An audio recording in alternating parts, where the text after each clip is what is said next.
Dobrodošli u srpski svet Dragoslava Bokana.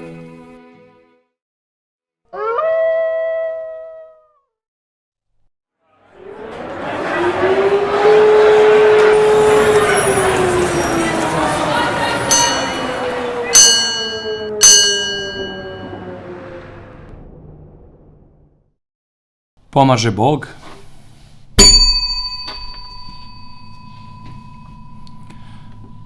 Nalazimo se na početku treće epizode serijala Srpski svet Dragoslava Bokana i kazat ćemo nešto o jednoj važnoj vesti koja probija ne samo okvire meseca i godine u kojoj se dogodila, već možda i čitave decenije, a nagoveštava buduće događaje koje ne možemo ni da pretpostavimo kakvi su, a zasnovani su na onom iznenađenju koje je čitav svet osetio kada smo čuli da su Iran i Saudijska Arabija pod pokroviteljstvom Narodne Republike Kine postigli važne dogovore i bilateralne odnose kakvi nisu nikada postojali još od osnivanja tih država.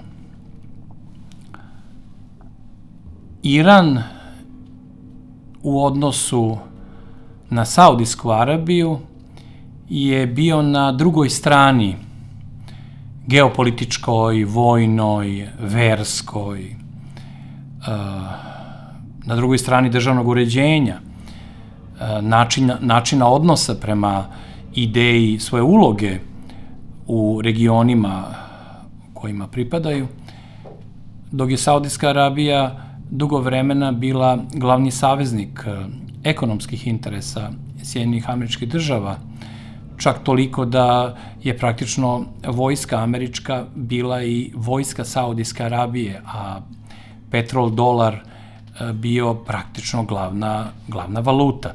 Tako da sa te strane ovaj dodir koji je počeo i odmah praktično istovremeno se pretvorio u dogovor i saradnju, je nešto neočekivano, isto koliko recimo i neki veliki rat koji pomera granice do tadašnjeg sveta. Naravno, najvažnija strana u ovom dijalogu i dogovoru je ona treća, posrednička, koja se pokazala i kao najbolji, najaktivniji, najuspešniji posrednik naše planete u ovom vremenu, a to je Kina. Tako da sa te strane ne čudi što se dogodila još jedna slična informatička bomba. Naime, obavljeni su tajni pregovori rukovodstva Izraela i Irana. To da Izrael i Iran pregovaraju u Hong Kongu, a uskoro će se ti pregovori nastaviti u sledećoj rundi u Šangaju, opet posredništvom Narodne Republike Kine, govori o tome da je geopolitička slika sveta već izmenjena. Samo mi nismo obavešteni šta se sve dogodilo i šta se upravo događa i šta će se tek događati, jer očigledno je da svetski globalni mediji više nemaju pristup važnim događajima, jer oni predstavljaju samo jednu stranu. Te strane nema u ovim pregovorima. To je strana bivših odnosa sa Izraelom, nekadašnjih relacija sa Saudijskom Arabijom, to je američka strana. Sad odjednom se događaju pregovori, dogovori među zemljama koje sasvim jasno vide drugu prirodu budućnosti čovečanstva i unutar toga već uređuju svoje međuodnose, spremajući se za te promene koje se istina sporo, ali ipak odvijaju na ukrajinskom poprištu u toj velikoj bitci između NATO-a i Ruske federacije. Tako da Iran sa Saudijskom Arabijom i sa Izraelom, a preko kineske podrške i servisa diplomatskog i ekonomskog, to su stvarno događaji za nekakav drugačiji, skokoviti nastavak 21. veka, a ne samo za ovo posljednje vreme. Zajedno sa tim imamo i treći događaj u toj seriji aktivnosti kineske diplomatije i njihove države, a to je poseta Xi Jinpinga Moskvi. To je 40. susret između Putina i Xija, ali u Sočiju, koji smo gledali pre 8 godina, kada je obavljen razgovor koji je definisao buduću strategiju dve zemlje, i to upravo u trenucima kada se u Kijevu događao prevrat i kada je vojna hunta uz podršku američke obavještajne službe preuzemala vlast i polako kreirala sve one buduće događaje koje će dovesti 8 godina kasnije do sukoba i specijalne vojne intervencije Ruske na istoku Ukrajine. Tada se već formira jedan jasno naznačen savez nekog novog tipa. Postoji nešto transparentno, neobično, blago, ali čvrsto u tim dogovorima. To nisu zajedničke vojne vežbe, tu nema velikih reči, sem priče o generalnoj promeni, i sve se to uklapa upravo u sve ono što nam pokazuje Kina od dolaska Xija, to je Xi Jinpinga, na vlast. On je 2012. godine zauzeo partijske vojne položaje, a 2013.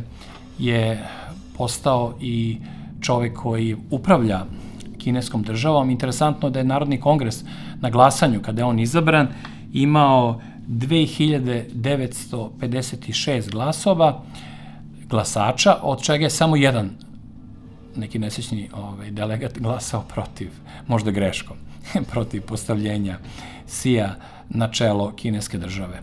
On je odmah prvom posetom koju je obavio upravo putovanjem u Moskvu definisao koga vidi kao glavnog saveznika u tom naglom razvoju Kine. Takođe, on je već u martu te 2013. godine, 17. marta, prvi put u svom govoru koristio jedan neobičan izraz koji su svi zapamtili i vezali za njega, to je kineski san.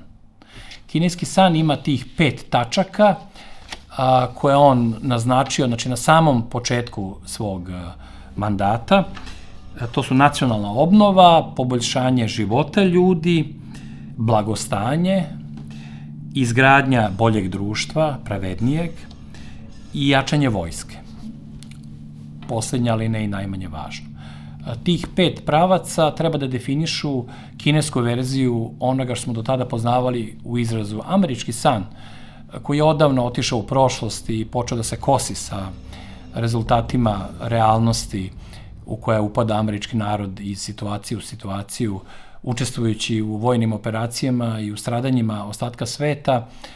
Ni luk jeli, ni luk mirisali, ali nažalost trpe i trpeće sve te pogreške u tom vrtoglavom padu američkog uticaja na svet. Znači, ne samo gubitak moći američke i nestanak te ideje, monopolističke ideje jedine supersile, već se tu dešava i gubitak poštovanja, gubitak podrške, gubitak čežnje za američkim primerom i saradnje sa Amerikom. To sve polako nestaje i pretvara se u prošlost, a eto, odjednom nam se rađa, znamo, znači, i konkretan datum rađanja kineskog sna.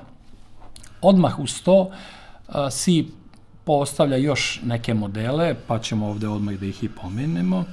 Znači, on je u septembru i oktobru iste te 2013. godine prve njegove vlasti, postavio tu strategiju pojas i put. To je naravno nastavak tradicionalne kineske ideje puta svile. Reč je o trgovačkom, pre svega trgovačkom i ekonomskom, ali sada već vidimo i mnogo širem odnosu i povezivanju Evroazije, znači Evrope i Kine. I taj pravac pojas i put u stvari definiše kompletnu kinesku diplomatiju kao nešto što nije samo obavljanje postojećih tekućih dužnosti, već i nešto sasvim novo, nešto neočekivano. Tako da mi imamo tu ekonomski pojas puta svile i drugi je prekomorski pomorski put svile. Ne smemo da zaboravimo da je 2017. godine se dogodilo nešto veoma važno što je uznemirilo upravljače duboke države u Americi i to je možda i uzrokovalo pojačane aktivnosti u Ukrajini i izbijanje ovog sukoba na koji je Rusija bila prosto naterana, a to je Arktik. Rusija je počela da deluje na prostoru Arktika, da njeni ledolomci, energetske te trafostanice, veliki princip prevoza koje trostruko ubrzava pomorski put između Evrope i Azije, je postao prioritet u ruskim planovima i odmah se uz to uključila i Narodna republika Kina. Tako da je tu u stvari još jedan aspekt tog puta svile na moderni način se tu video. Takođe se Kina ponovo vraća svojim starim strategemama, tom umeću ratovanja ne samo sa oružjem u ruci, već preventivno kada pobeđujete neprijatelja bez izvlačenja oružja, a uspostavlja se i princip obnavljanja konfučijanizma. Naime, umesto nekakve klasične zapadne ili zapadnjačke ideologije, Si izvlači iz rukava jedan napušteni princip otvaranja instituta konfučijanizma ili Konfučija instituta, koji se dešavaju sve od, mislim da je to 2004. godina bio početak, jeste, u Južnoj Koreji je osnovan prvi takav institut. Nakon toga je sledeći odmah otvoren u nizu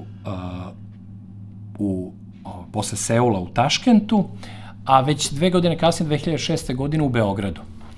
Nakon toga su otvoreni instituti svuda po svetu, ima ih stotine, i oni su u stvari glavni promoter, civilizacijski, a ne samo ekonomski, promoter onoga što Kina donosi svetu, i ta nova knjiga istorije budućnosti čovečanstva se otvara rukom kineskog predsednika. Konfučinizam je učenje koje pre svega objašnjava državnu organizaciju.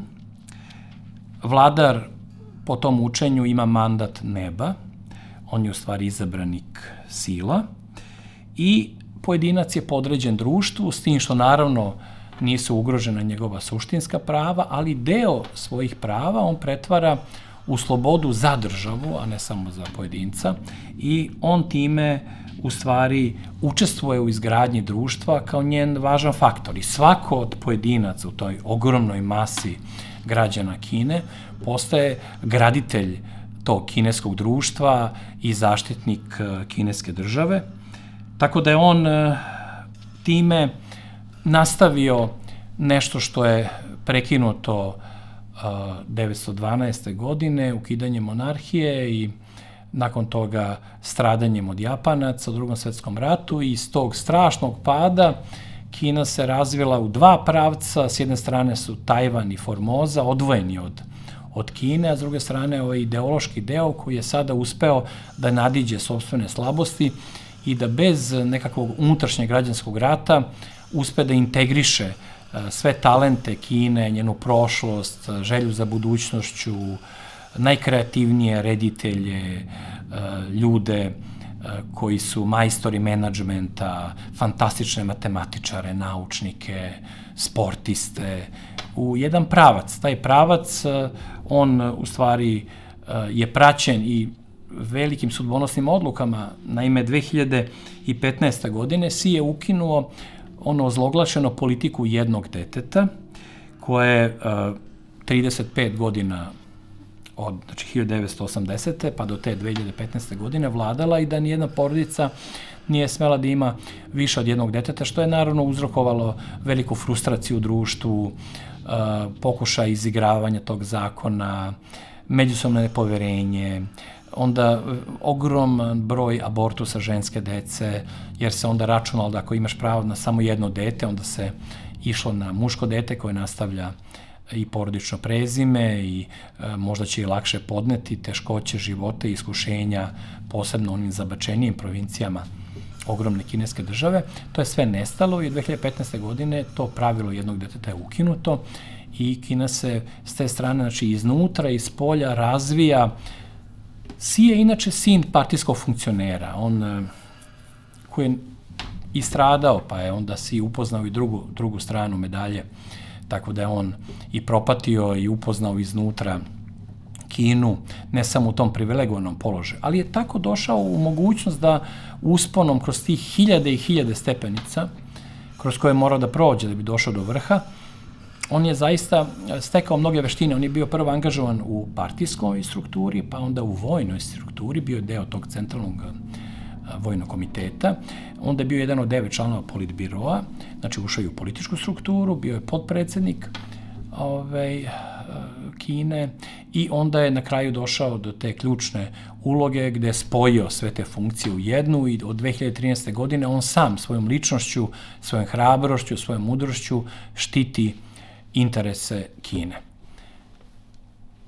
Čitav zapadni svet sa bojažljivo gleda u Kinu od februara prošle godine, 2022. i od početka specijalne vojne operacije, gde je Rusija rekla da neće više da trpi ugnjetavanja, pretnje, ucene i uništenje njenog suvereniteta iz polja i iznutra. Promenila čitav niz zakona unutar Ruske federacije, koji su sad onemogućili ono opasno i kobno delovanje nevladinih organizacija. Uveo je priču o stranim agentima, kao onima koji dobijaju novac za svoje aktivnosti usmerene protiv Rusije, ruskog društva, države i predsjednika, i istovremeno je oružano pomogao stradalom ruskojezičnom narodu na istoku Ukrajine, koji je preživao 8 strašnih godina stradanja. Rezultat i posledica i dokaz za to je pre svega ona aleja anđela, gde je dečica koja su ubijena artiljerijskim udarima sa ukrajinske strane, ili bolje reći sa strane kijevske hunte, svedoče o tome kroz šta je prošao taj kraj, sam se boreći, braneći, dok nisu stečeni uslovi da Rusija posle svih mogućih pregovora, minskih sporazuma, prvih, drugih, i onoga što je sama Angela Merkel označila kao krađu vremena u korist Zapada i te američke Ukrajine, sve su izdržali i došli su do granice, do te crvene linije, kada su ušli oružano i počeli da i realno, konkretno sa oružjem brane tamo ugroženi narod, koji je po zakonima, novo uvedenim zakonima, išao u zatvor već samom činjenicom da progovori na ruskom jeziku, iako je ruski jezik bio u stvari dominantan jezik. Sam Zelenski i braća Kličko su naučili ukrajinski tek u posljednjih nekoliko godina. Tako da ta zemlja apsurda i velikog terora, neka gestapovska neonacistička struktura u funkciji američkih interesa, taj čudan spoj je rusofobni, naravno. Rusofobija i spaja kao neki malter mržnje, spaja sve te cigle u jednu građevinu. To sve zajedno je izazvalo Rusiju da reaguje i svi su tada okrenuli glavu ka Kini. Šta će Kina uraditi? Kina nije učinila ono što su neki pomislili, da preseče recimo kontakte sa Rusijom, jer moramo da znamo da je do februara 2022. godine Kina bila glavni trgovački partner Ukrajine. Imala je i ekonomske interese i dobre iskustva u toj saradnji. Kina je na svoj smiren, inteligentan, po interese sopstvenog naroda i države postavljen način počela da podržava Rusiju, ali ne na savezničku neku, ne savezničkom metodom, ne dodavanjem oružja, ne diplomatskom borbom za ruske interese, ne.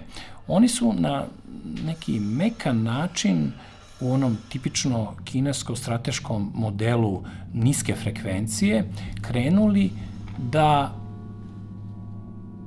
odbijaju naloge za pritisak prema Rusiji. Znači, neutralnost je prvi korak ka smanjivanju rusofobije i ka miru. Kako možete se boriti za mir ako pređete na jednu od strana. Kina nije prešla na stranu Zapada koji je terao na to. Rusija, naravno, kao i uvek, je tu bila neutralna, niti je šta tražila od Kine, niti je šta očekivala, a dobila je tu vrstu razumevanja. Razumevanje je početak aktivne saradnje. Onda, naravno, kada ste na pravoj strani, kada je pravda uz vas. Tako da je taj kineski predlog u 12 tačaka, mirovni predlog, vezan za događanje u Ukrajini, izazvao veliko nezadovoljstvo Zapada i posebno Zelenskog i njegovih saradnika, jer nije bio ona stroga očekivana osuda Rusije, već ideja da Kina zna šta će da radi i da će uvek reagovati po svojim interesima, vodeći računa o nekakvoj pravdi, koja se njima samima uskraćuje u slučaju Tajvana ili u odnosu Amerike koja uvodi sve više i više nevidljivih, a sada i sve vidljivijih ekonomskih sankcija samoj Kini, a očekuje opet nešto od nje, ne znam zbog čega. Tako da posle tog mirovnog sporazuma došlo je to velike te posete, istorijske, rekao bih, ili su ponosne, posete Sija Putinu, gde on na kineski način izrazio spremno da se čvršćim korakom gazi u zajedničkom pravcu, u otporu tom velikom zlu koje napada podjednako i Rusiju, i Kinu i mnoge druge zemlje. Otud i posredništvo Kine u slučaju Irana, Saudijske Arabije, pa evo sad skoro Irana i Izraela. I tu je Xi izrekao važnu rečenicu da se pokrećemo promene. Pa ste kad to kaže kineski predsednik, kineski car, to onda ima neko drugo značenje, kada je to samo neka retorika zemalja koje nemaju ni tu brojnost, ni tu moć, ni silu, ni tu suzdržanost. Ne razbacuje se rečima Xi. On je rekao da su mogućnosti saradnje između Rusije i Kine beskonačne, neograničene.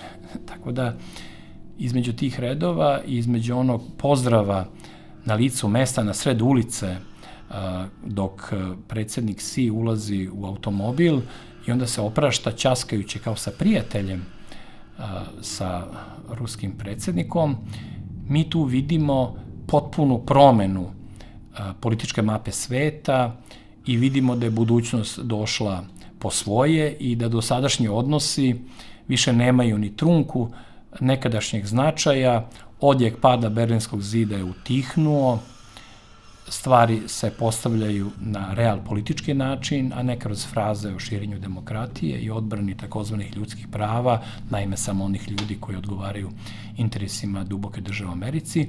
I mi praktično sad imamo jednu veliku celinu u kojoj se i kineski san i kineske strategeme i njen pojas i put i njeno konfučijanstvo na moderan način i ta čuvena priča jedna zemlja, dva sistema, u kojima se umesto sudara kapitalizma i komunizma izrodio jedan novi sistem koji možda nigde u svetu ne bi ni mogao da funkcioniše tako živo i realno i organski kao u slučaju Kine, ali kod njih je sve različito, pa i to. Samo ćemo spomenuti za kraj da kineski san i pojas i put imaju i svoj planirani vremenski dovršetak, to je 2049. godina, dakle na 100-godišnjicu stvaranja Narodne republike Kine, dogodit će se neke konačne promene koje će naravno obradovati naše potomstvo i dokazati da je svet daleko od propasti, a da propast pripada samo Zapadu, kao što je to još davno izrekao Oswald Spengler.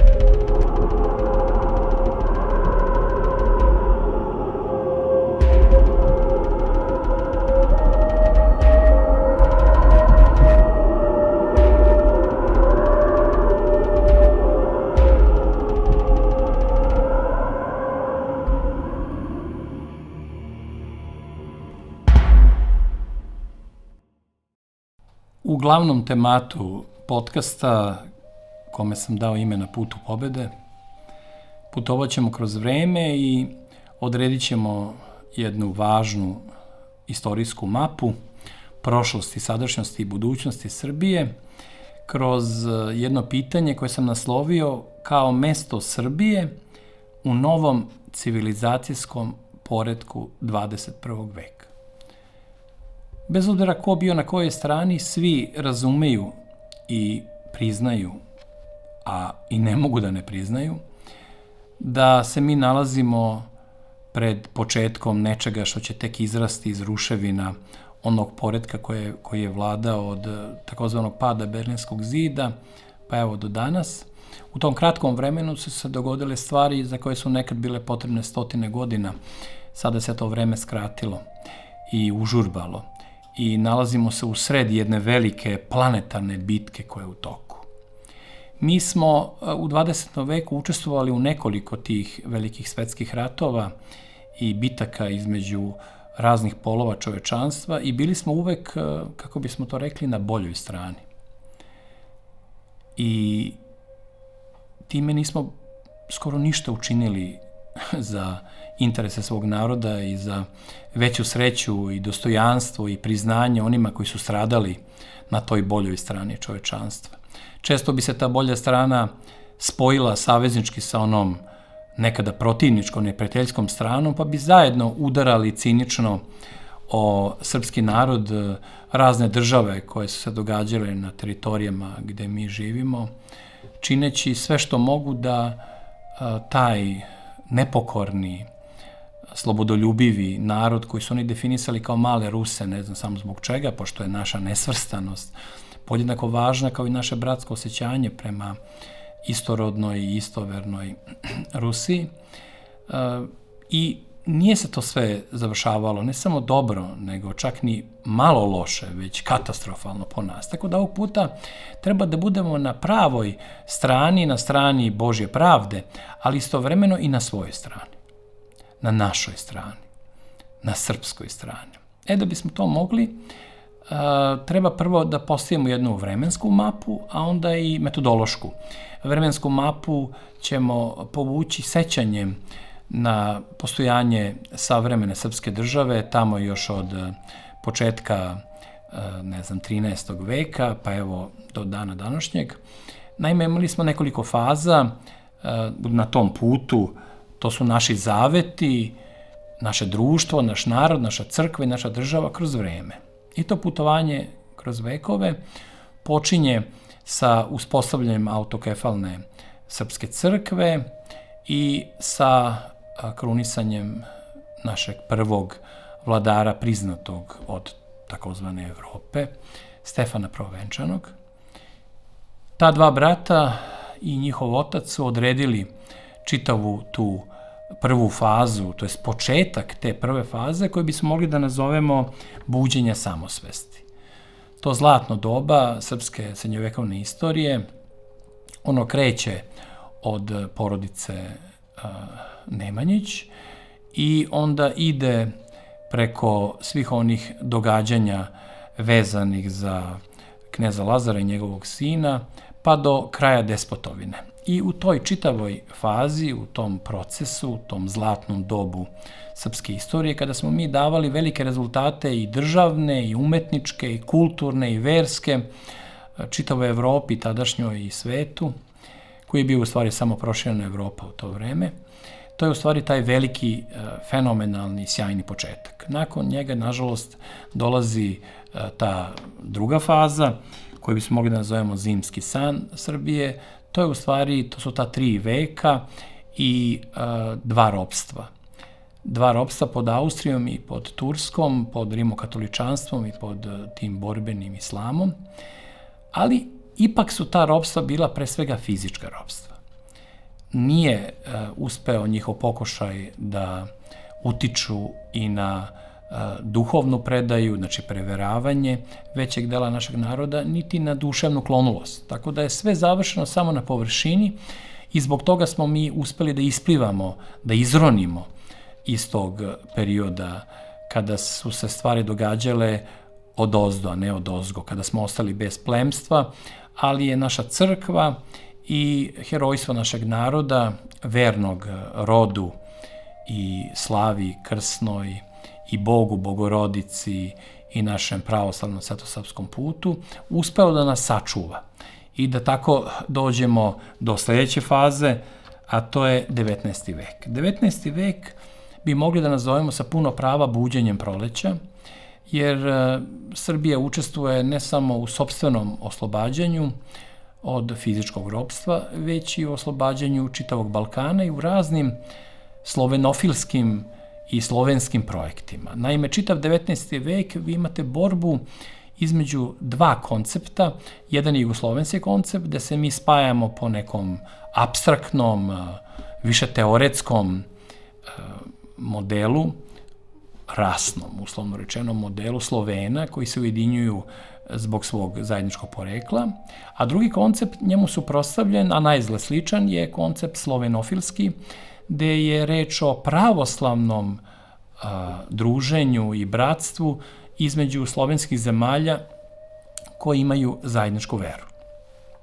Ta dva koncepta su se sudarala, da bi, nažalost, po nas na kraju pobedio ovaj somnabulni, autohipnotički, tragični, kobni jugoslovenski princip, gde smo mi zarad toga žrtvovali sve ono realno što smo imali. Mi nismo imali vrapca u ruci, mi smo imali orla u ruci, a žrtvovali smo ga zbog goluba na grani, koji je odleteo pre nego što smo uspeli da dođemo do njega. Tako da je, zbog toga je došao onaj sledeći strašni 20. vek, to ledeno doba, i to je i doba, mesto, recimo, nevinih žrtava genocida, znači Srbije kao nevine žrtve genocida. To je Prvi svetski rat sa svojim stradanjem, to je međuratno razdoblje gde imamo samo uslovnu pobedu koja je izvojevana u korist naših protivnika i uskoro neprijatelja i ubica. Drugi svetski rat koji je pokazao sve grehove i greške te lažne pobede iz 1918. godine i nakon toga onaj višedecenijski period bivšeg podoficira Austro-Ugarske vojske i vojnika, to jest jednog od ljudi u vražjoj diviziji koji su učestvovali u zločinima Austro-Ugarske vojske na tlu Srbije početkom Prvog svetskog rata i to kao jedan od najodlikovanijih ljudi u vražjoj diviziji, koji će kasnije postati maršal Jugoslavije, voljeni sin naroda i narodnosti i uništitelj srpske suverenosti, koji je sproveo onaj model koji su komunisti još pre Drugog svetskog rata stalno isticali, a to je jaka Srbija, slaba Jugoslavija, jaka Srbija, problem za radničku klasu, jaka Srbija, jačanje reakcije i konzervativizma, jaka Srbija, povratak u retrogradnu prošlost. I taj model je Tito usvojio i on je stalno bio u borbi protiv unutrašnjeg neprijatelja, naravno videvši samo u Srbima tog unutrašnjeg neprijatelja, i uspeo je da, boraveći u Beogradu kao svojoj okupiranoj, prestonici, da učini toliko toga na našu štetu koliko možda u svim prethodnim vekovima nisu uspeli ni austrijski carevi, ni turski sultani. I tako smo mi došli do ovog našeg novog veka, do početka onoga o čemu ću pokušati ovde da kažem par reči, a to je novi početak i vaskrsenje, izlazak iz tog začaranog kruga i bolje mesto, naše mesto koje nama treba da pripadne i da nas očuva zajedno i da ojača i integriše srpsku ideju, narod, crkvu i državu, i to može da se dogodi u dve dimenzije. Te dve dimenzije ću sada ukratko izložiti, da bih time pokazao i kakvo mesto Srbije može da bude u novom civilizacijskom poretku, ali to opet zavisi od nas i od toga da li ćemo ili nećemo razumeti na koji način se možemo približiti tom mnogo, mnogo boljem mestu koje je daleko od idealnog. Ali ne možemo da govorimo o idealnom mestu posle više od 100 godina lutanja i greške za greškom i stradanja za stradanjom i bratoubistva za bratoubistvom i građanskih ratova bez završetka, gde plivamo u svojoj krvi, dok sa strane naši protivnici ujedinjeni cinično gledaju naš pad i sve to što nam se dešava. Dakle, došli smo sada evo već sad koračamo već i 3. decenijom 21. veka i imamo dve dužnosti. Prvo ću reći nešto o onome što je osnov svega, a to je problem duše i duha, da bi se kasnije pozabavili i fizičkim, ekonomskim delom naše situacije. Znači, pre svega, mi moramo da se vratimo duhovnoj kulturi. Duhovna kultura, za razliku od intelektualne kulture, se bavi pitanjem smisla. Znate, intelektualna kultura, ona postavlja pitanja. I samo postavlja pitanja. Nema odgovora na njih. Ona postavlja nova i kad vi kažete neki pokušaj odgovora, onda ona postavlja podpitanje, pa novo podpitanje i uvek ide iz idealne perspektive. Tako da šta god uradili, šta god kazali, nikad nećete zadovoljiti tu besramnu, nimfomansku, fanatičnu radoznalost koja postaje sama sebi cilj i svrha. Dakle, duhovna kultura, za razliku od intelektualne, insistira na odgovoru. Ne na veštom pitanju, ne na akrobatici onoga ko pita, nego na tome da učiteljski, da proročki, da sveštenički, da duhovno, da trezveno se odgovara na pitanja naše najdublje radoznalosti, a to je pitanje smisla. Svrhe života, ljudskih odnosa, onoga što nas čeka, podrške sebi i drugima, načina da izađemo iz onih problema koji nas vode i u razočarenje, i u nedostatak empatije prema svojim sunarodnicima i sugrađanima, u sve one grehove i greške jednog otuđenog društva koje je nasrće na nas posejano kombinacijom zapada i nasleđa, titoističkog nasleđa. Znači, vratiti se duhovnoj kulturi koja se bavi pitanjem smisla, to je ne samo naš cilj, to je cilj svake ozbiljne zemlje. Tačno ih definišemo, tačno vidimo ozbiljnost u Rusiji, u Kini, u Mađarskoj, tačno vidimo tragove te ozbiljnosti i u Republici Srpskoj, i u Srbiji, i polako i pomalo u Francuskoj i Italiji. Tako da taj trag sopstvene prošlosti upotrebljene kao iskustvo prema budućnosti, da se postavlja ta nišanska sprava koja zna odakle ide i gde ide, je u stvari vraćanje predanju i unošenje svoje duše u ukupan zbir svega onoga što čini savremeno čovečanstvo. Ne samo u Evropi, već i u celom svetu. Znači, Srbija u taj poredak treba da unese, da budemo sasvim konkretni, nasleđe Svetog Save. To je naše predanje. I to bi bio neki naš dijamant u kruni budućeg čovečanstva. Naš doprinos na način na koji se događa u početkom 13. veka, onda kada je Sveti Sava menjao i granice, i dostignuća, i uspehe, i mogućnosti, i gradio nadu u tu neku bolju, lepšu budućnost koja se ostvarila zaista u tim vekovima vladavine dinastije Nemanjića, ali i vladavine Svetosavlja. Tako da taj naš dijamant u kruni budućeg čovečanstva treba da se spoji sa drugim dijamantima onih zemalja koji će to isto učiniti na svoj način. Sećamo se one fenomenalne knjige najvećeg mađarskog filozofa, jednog od najznačajnijih evropskih mudraca, nesrećnog 20. veka, Bele Hamaša, koji u knjizi 5 genija govori o Mađarskoj ne samo kao jednoj jedinstvenoj, celovitoj zemlji, njenoj politici ili njenim društvenim i političkim okvirima, nego govori onome kako je on nazvao 5 genija. Postoji 5 genija Mađarske i svaki od tih genija treba da se razvija na svoj način. Južna Mađarska ima jednu vrstu osobenosti i vrlina, ne znam, severna ima druge. Tako isto postoje i geniji svih velikih zemalja sa samosvesnom kulturom koja ponekad prerasta u civilizaciju, ponekad se vraća odbrambeno na nivo kulture i sopstvene nacionalne politike.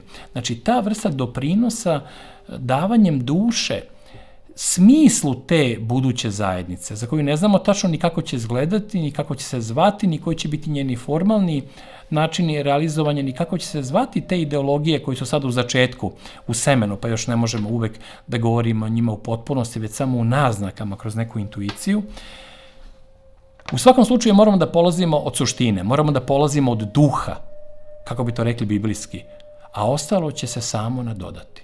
Kada rešite najvažniju stvar, kada recimo vaš sin postane muškarac i hrabar i dostojanstven i budući domaćin i čovek koji štiti i porodicu i svoju zemlju i sebe i svoje dostojanstvo, ne samo svoju korist, vi ste obavili suštinu. Sve ostalo će se realno nadodati u situacijama njegovih iskušenja i njegovih pobeda i njegovog kaljenja kroz ta iskušenja. Tako isto i sa narodima, a posebno u ovom slučaju sa nama, naravno, koji su nam, jer to nam je najvažnije da govorimo o tome. Postoji, znači, duhovna vertikala. Pazite, ta duhovna vertikala, ona je osnova svega. Evo, sjetit ćemo se ekonomija. Ekonomija, ona proizlazi iz reči oikos, koja znači dom.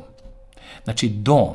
To je, znači, domaćinska harmonija. Ne služi ekonomija tek tako zbog nekih brojeva, zbog nekih tabela, ili da bi se neko pravio važan, ili da bi se mi hrabrili nekim numeričkim vrednostima naših uspona ili upozoravali na mogući pad tih brojeva. Ne, suština je upravo toj domaćinskoj harmoniji. Znači, čak ni u ekonomiji nije ključna veličina, već je ključna vrlina.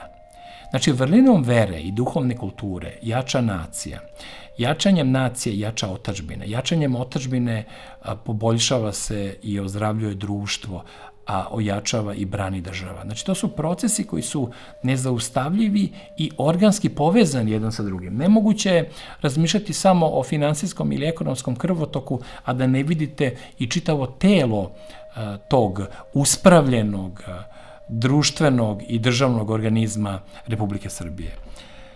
Postoji duboka elita Visoke Srbije. Visoka Srbija je ona Srbija koja je upravo nastala na tom svetosrpskom nasleđu. Pa evo imamo najbolje primere da unutar 20. veka vi imate ličnosti poput Rakića, poput Crnjanskog, poput Ave Justina Popovića i Nikolaja Velimirovića, poput Žarka Vidovića ili vladike Danila Krstića. To su ljudi koji su u pustinji, duhovnoj pustinji jednog urušenog sistema, koji je svake godine samo uništavao ono što je taloženo decenijama i vekovima pre toga. Nije donosio ništa sem nekih praznih zgrada, ali te zgrade nisu bili ispunjene smislom, nisu bili ispunjene ničim što će potrajati, već će se sve vrlo brzo završiti i krah Jugoslavije je bio i pokušaj totalnog samouništenja čitave zemlje. Ali se to nije uspelo zahvaljujući tim pojedincima, tim malim oazama, tim ljudima, armijama, koji su rekli ne tom zlu i koji su suvereno nastavili da postoje kao da žive u tom 14. veku ili kao da žive okruženi našim mitropolitima, episkopima u Sremsko-Karlovačkoj mitropoliji i kasnije patrijaršiji ili okruženi onim junacima u Crnoj Gori i duhovnicima sa Cetinja ili kao da kraj njih i dalje hodaju Sveti Vasilije Ostroški, Sveti Petar Cetinski, kao da se događa sve ono što je nekad bio deo naše slave u raznim genijima srpskih zavičaja, ali oni su postojali i oni su izdržali, svako od njih je svoju bitku doveo do kraja na raznim mestima, sa raznim ranama, raznih dubina i rasporeda. Ali su svi oni dokaz, apsolutni dokaz o tome koliko ta vrsta duhovnosti, te duhovne vertikale čini pravu, onu duboku, često ljudima nevidljivu elitu koju nosi sobom ta visoka Srbija, Srbija svetitelja i junaka, Srbija tihih radnika i samohranih majki, Srbija ranjenika i invalida, Srbija siročadi koji su postali naučnici i koji su bez roptanja počeli da vuku ne samo za sebe, nego i za sve druge oko sebe, boreći se i za svoje bližnje, i za Gospoda, i za taj svetosavski princip te neobične duhovne vertikale koje mi nosimo vekovima sa sobom. Sloboda zlatna.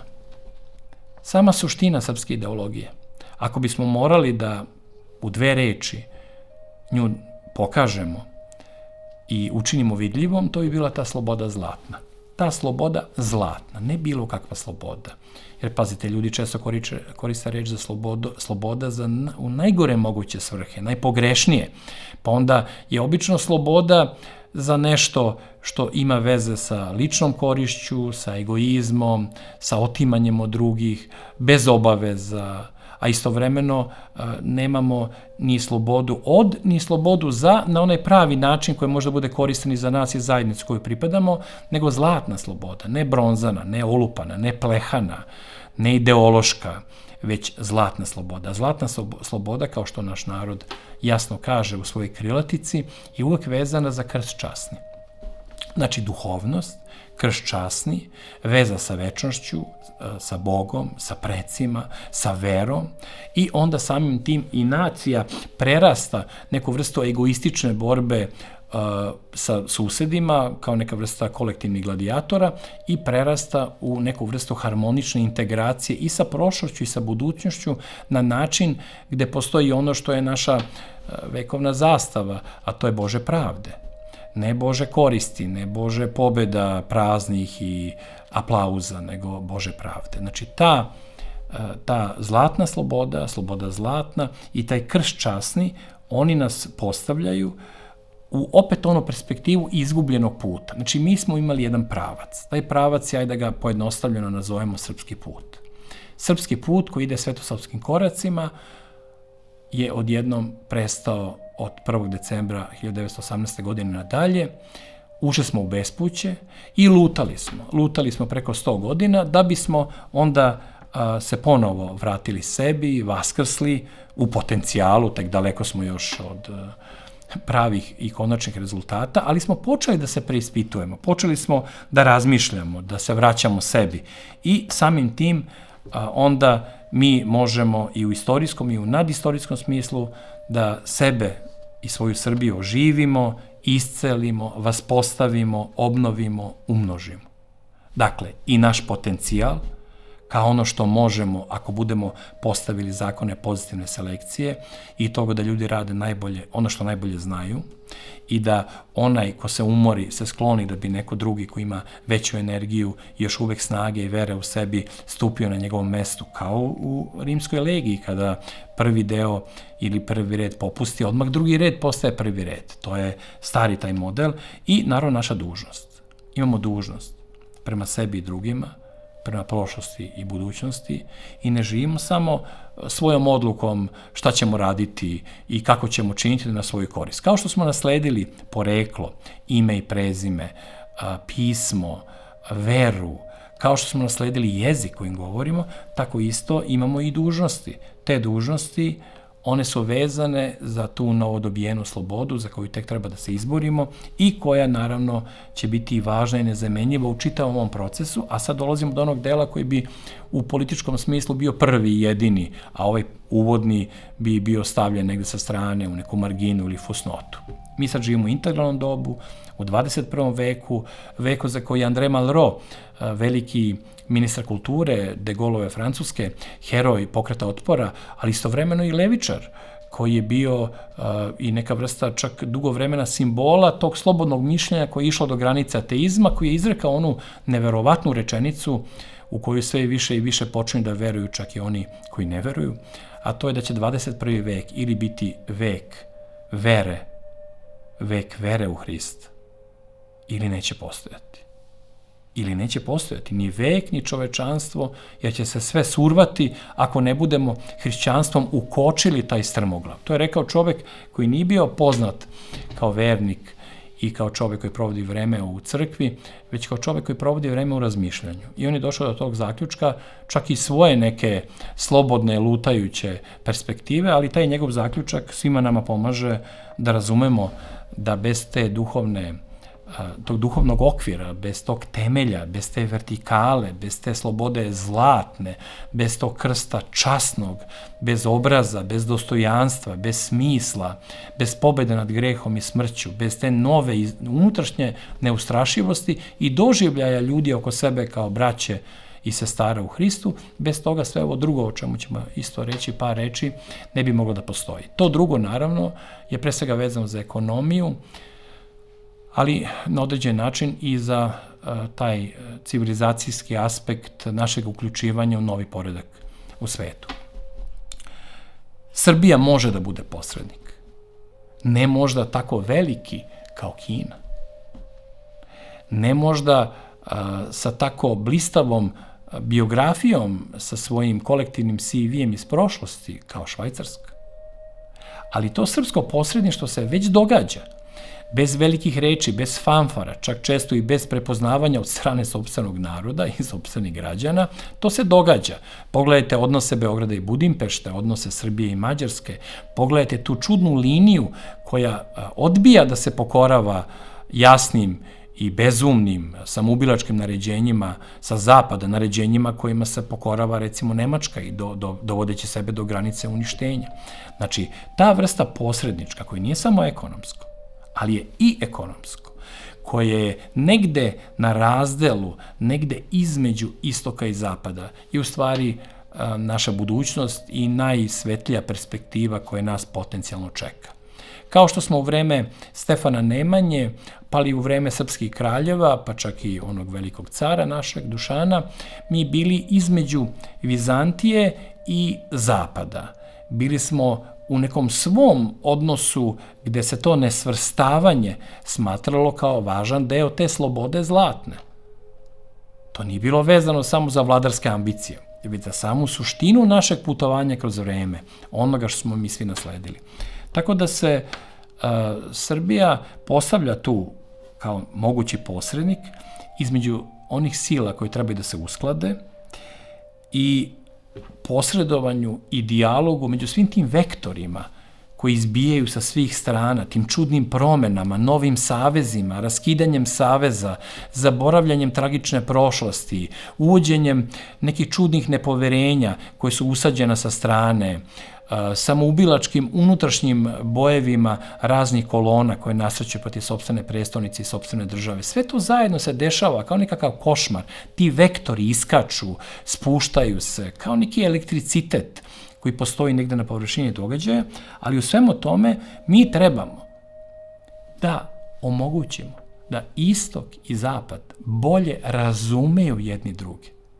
Znači, nije to samo stvar o tome da mi budemo mesto gde će recimo Amerika i Rusija pregovarati o razmeni ratnih zarobljenika ili o nekoj fazi mirovnog procesa ili o, nekom nastavku bankarskog dijaloga koji je sad potpuno ugašen ili početku nekih novoobnovljenih odnosa. Ne, to je posledica. Šta je uzrok? Uzrok je bolje razumevanje, jer je sama suština zapadne rusofobije ipak u nerazumevanju, ipak u otporu, ipak u nepoverenju, ipak u mržnji prema toj čudnoj veri koju sobom propovedaju Rusi i tom neobičnom načinu ponašanja, tim bradatim sveštenicima i monasima, tom kultu pravoslavnom ikona, fresaka, moštiju, celivanje tih davnih svetitelja kao da su živi. Sve to zajedno izaziva njih da izgovore o pravoslavlju, sve one čudne reči koje mi slušamo, ali ih ne shvatamo dovoljno ozbiljno, jer niko nije prorok u svom dvorištu, pa tako ni mi ne doživljavamo dovoljno ozbiljno ni svoju crkvu, ni svoje predanje. Pa onda ni ne razumemo da možemo mi da budemo posrednici istine na koju nasreću oni koji ne mogu da podnesu istine sa zapada. Ali, kako god bilo, mi smo odrasli vaspitani zapadnim vrednostima. Odrasli smo u zapadnoj popularnoj kulturi. Odrasli smo upoznajući i intelektualnu kulturu i umetničku kulturu tog velikog evropskog zapada. I sa te strane mi imamo u sebi i tu zapadnu dušu. Isto tako kao što imamo i onu vrstu ruske ili proruske ili istočne ili slovenofilske intuicije, onu slovensku dušu koju mi često ističemo kao jednu veliku vrednost i zbog toga mi recimo Fjodora Mihajlovića Dostojevskog doživljavamo kao domaćeg pisca. Mi govorimo o njemu kao domaćem piscu, jer nam je on više naš nego oni koji dobijaju Ninovu nagradu i neke druge nagrade koje se dele po nekim drugim estetskim i duhovnim principima. Tako da s te strane mi čeznemo za tim da budemo braća i sestre u Hristu, u jednom drugačije postavljenom čovečanstvu. I kada Srbi govore da je Sveta petka naša, to nije vezano samo za onaj period kada su njene mošti boravile u Beogradu i kada su se u stvari kada je supruga kneza Lazara i njena rođaka, kada su se izborili da mošti dođu do Beograda, da dođu do Beograda. Oni se borili za mošti. Tada su najveća vrednost je davana moštima i smatralo se da su najmoćnije zemlje one koje imaju najviše moštiju, svetitelja. Tako da, a ne koji imaju najviše kovčega sa blagom. Tako da je taj drugi princip zemalja koji nisu bile naivne, nisu bile nerealne, nisu bile nekonkretne i umele su i tekako da se bore i za svoje one političke interese i za svoje granice, ali su znali da u dubini svega toga postoji neka velika sila koja nadilazi ljudske moći.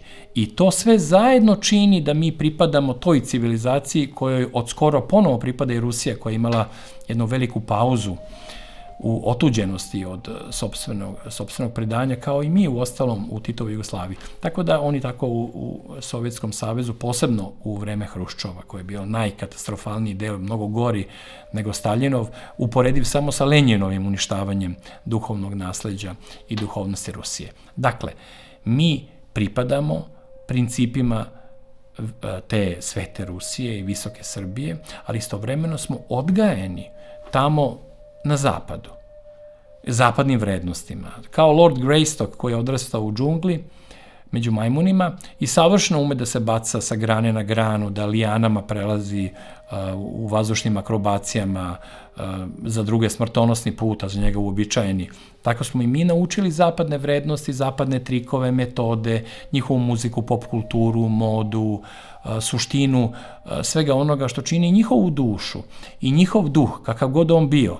Mi smo izgrađeni na intelektualnim principima, mi smo mnogo bolje upoznali nemačke filosofe ili francuske ili britanske književnike, italijanske, nego što smo imali pravog susreta sa istočnom kulturom. Ne samo rumunskom, bugarskom, već i ruskom, samom ruskom, sa izuzetkom tih nekoliko velikih pisaca koji su uspeli da se probiju i na zapad, pa tako i do nas. Tako da s te strane nema tog Rusa koji može bolje da razume Amerikance nego mi. I nema tog Amerikanca koji može bolje da shvati Rusiju, rusku dušu, rusku osjećajnost, rusku logiku nego mi. I to je u stvari ono što mi treba da priložimo tom posredništvu. Znači, ne samo posredništvo zato što smo uspeli da ne uvedemo sankcije Rusiji, a da opet očuvamo odnose sa Zapadom i da govorimo o međunarodnom pravu, pa da imamo tu dvojaku liniju istovremenosti koja nam očuvava nesvrstavanje. Ne samo to što nismo deo NATO pakta, ali opet s druge strane ne pravimo nikakve romantične iluzije na temu toga da će nama sutra ili prekosutra pomoći oni sa kojima tek treba da izgradimo neke malo konkretnije i realnije odnose. Ne to što smo mi geografski tu gde jesmo, pa onda i zbog toga, pošto smo u Evropi i nismo se svrstali na jednu od te dve strane, za razliku recimo od Švajcarske, koja je to izbegavala vekovima, ali je pala na tom ispitu baš prošle godine, već zato što mi razumemo ono što stoji u duhu Zapada, a ima neke veze sa smislom i sa onom prošlošću koja je učinila Zapad tako velikim, a istovremeno apsolutno razumemo tu probuđenu energiju, svetiteljsku energiju svete Rusije, koja je ojačala sve arterije ove realne, konkretne Rusije, koja je znači naoružana verom, a s druge strane nuklearnim oružjem. Tako da mi možemo tu da razumevajući prevedemo i jednima i drugima ono što oni žele u realni jezik onoga što je ostvarivo. To je naša velika šansa za zauzimanje tako posebnog, nama odgovarajućeg mesta u kome ćemo ovog puta biti ne samo na pravoj strani, već i na našoj srpskoj strani.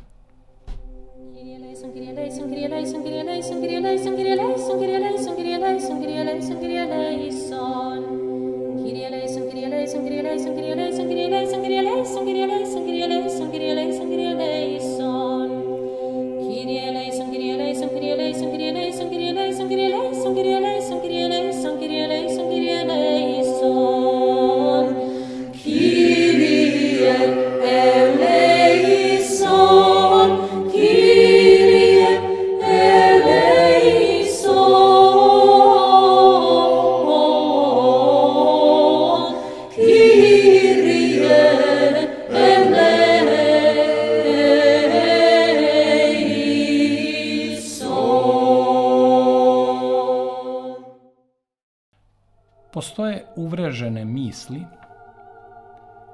koje pokušavaju da dobiju status narodnih poslovica, da se nadovežu na sve ono što je narod svojim iskustvom taložio tokom svih svojih iskušenja, seoba, stradanja, pobjede i poraza.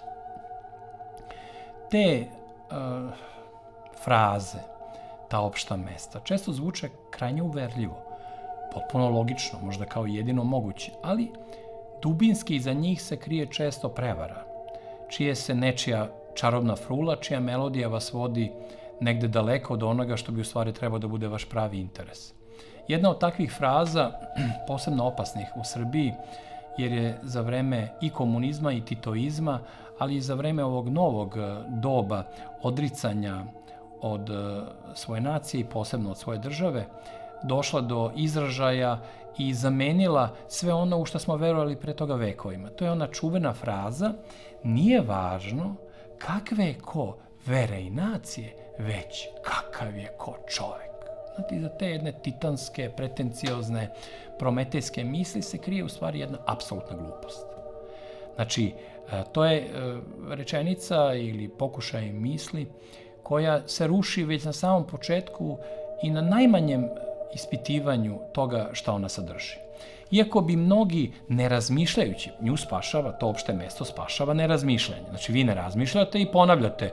Imate nekog prijatelja koji je druge vere, druge nacije, on je dobar, prema vama mnogo bolji nego vaši sunarodnici i vi pristajete na jednu izdajničku formulaciju koja baca u đubre i odbacuje dezerterski, izdajnički sav smisao bratske ljubavi, sav smisao onog našeg pomaže Bog i braćo i sestre.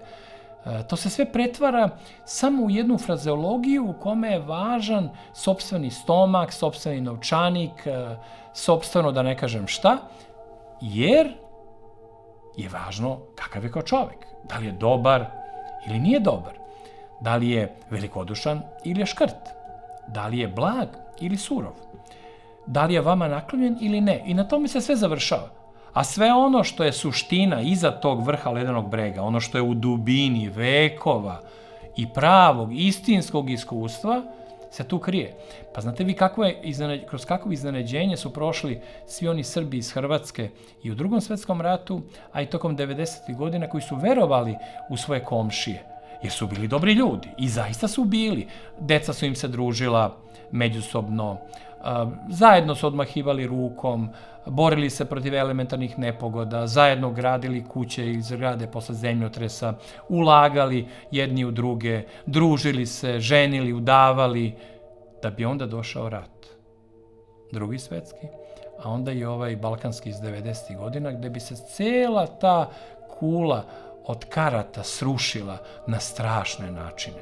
Rascepom porodica, odvođenjem dece, borbom jednog brata protiv drugog brata u nekom strašnom ratu, prekidom komunikacije, upadom u vašu kuću od onih koji su toj kući pre toga toliko puta ručavali kao vaši prijatelji, ali onda kao pripadnici neke druge vere, neke druge nacije i drugog principa, uključivši taj turbo pojačivač te vere i te nacije, oni odjednom počinju se ponašaju kao najstrašniji neprijatelj. Onako kako nijedan spoljašnji neprijatelj se nije ponašao prema vama. Uostalom, Ustaše u nezavisnoj državi Hrvatskoj se ponašali neuporedivo gore i strašnije nego Nemci ili Italijani. Iako su te Ustaše pripadale hrvatskom narodu i organizovali nezavisnu državu Hrvatsku, ne nezavisnu državu Ustašku, nego nezavisnu državu Hrvatsku, koja je nastala na tragovima one suverenosti koji joj je poklonio srpski narod nakon svoje velike pobede zajedno sa saveznicima u Prvom svetskom ratu. Toliko o tome kako se surova ni u šta ono što je delovalo čvrsto. Moj deda Đuro, otac moje majke, pokojne Milke, je to doživao i u svom slučaju kada su 1941. godine odjednom nastupili Hrvati u uniformama Nezavisne države Hrvatske u njihovo srpsko selo u Malu Gradusu na Baniji i kada je njegov najbolji drug do tada bio onaj koji je uperio pušku u njega i koji ga je držao u tom malom zbegu koji će krenuti ka Jasenovcu. odakle se nikada neće vratiti ni Đuro, ni njegov otac, a moj pradeda Dušan Devetak. Dakle, njegov drug s kojim igrao fudbal, s kojim se družio, kome se poveravao nakon neuspešnog boravka u Beogradu uoči rata, sa kojim je odlazio na zajednička svadbe, venčanja, druženja, sajmove, vašare, prela, je došao i onda se učinilo da ipak postoji to ljudsko u njemu, a ne samo to vezano za čudnu paklenu kombinaciju vere i nacije u njegovom slučaju, kada je mom djedu Đuri ponudio da ipak poslednji put pomiluje i oprosti se od svoje ćerkice Milke, moje mame, koja je tada imala 2 godine. I kada je dovedena pred svog oca i kada je Đuro pokušao da je poslednji put pomiluje po kosi, onda je usledio pakleni cinični osmeh tog do tada dobrog prijatelja, koji je rekao, a ne može Đuro to tako. Nismo mi ovde kao ranije. Nego evo ti ovaj bajonet, pa onda je ispružio svoju pušku sa bajonetom i rekao Đuri, svom bivšem, doskorašnjem, do jučerašnjem najboljem drugu, da može da pomiluje Milkicu tako što će dlanom da prođe kroz bajonet. A stavio je glavicu njenu ispod bajoneta. Onda Đura pogledao i u toj sekundi se raspala ta odvratna, gadna, samoubilačka, destruktivna misao o dobrom čoveku s kojim se on družio godinama, iako je bio druge vere i nacije. I on je bez puno reči, bez ikakvog kukanja i moljenja, svoju banijsku, mušku, hrabru ruku stavio na vrh bajoneta i pritisnuo kroz bajonet. I gledao pravo u oči tog svog prijatelja. I prolazeći dlanom kroz čeličnu oštricu i sopstvenu krv, uspeo je da dotakne kosicu moje mami. I to je bio poslednji dodir i poslednji susret koji je svedočila takođe moja baka Marija, koja je bila rođena Đurina sestra i koja je tada imala 13 godina i koja je donela tu bebu pred svog brata Đuru.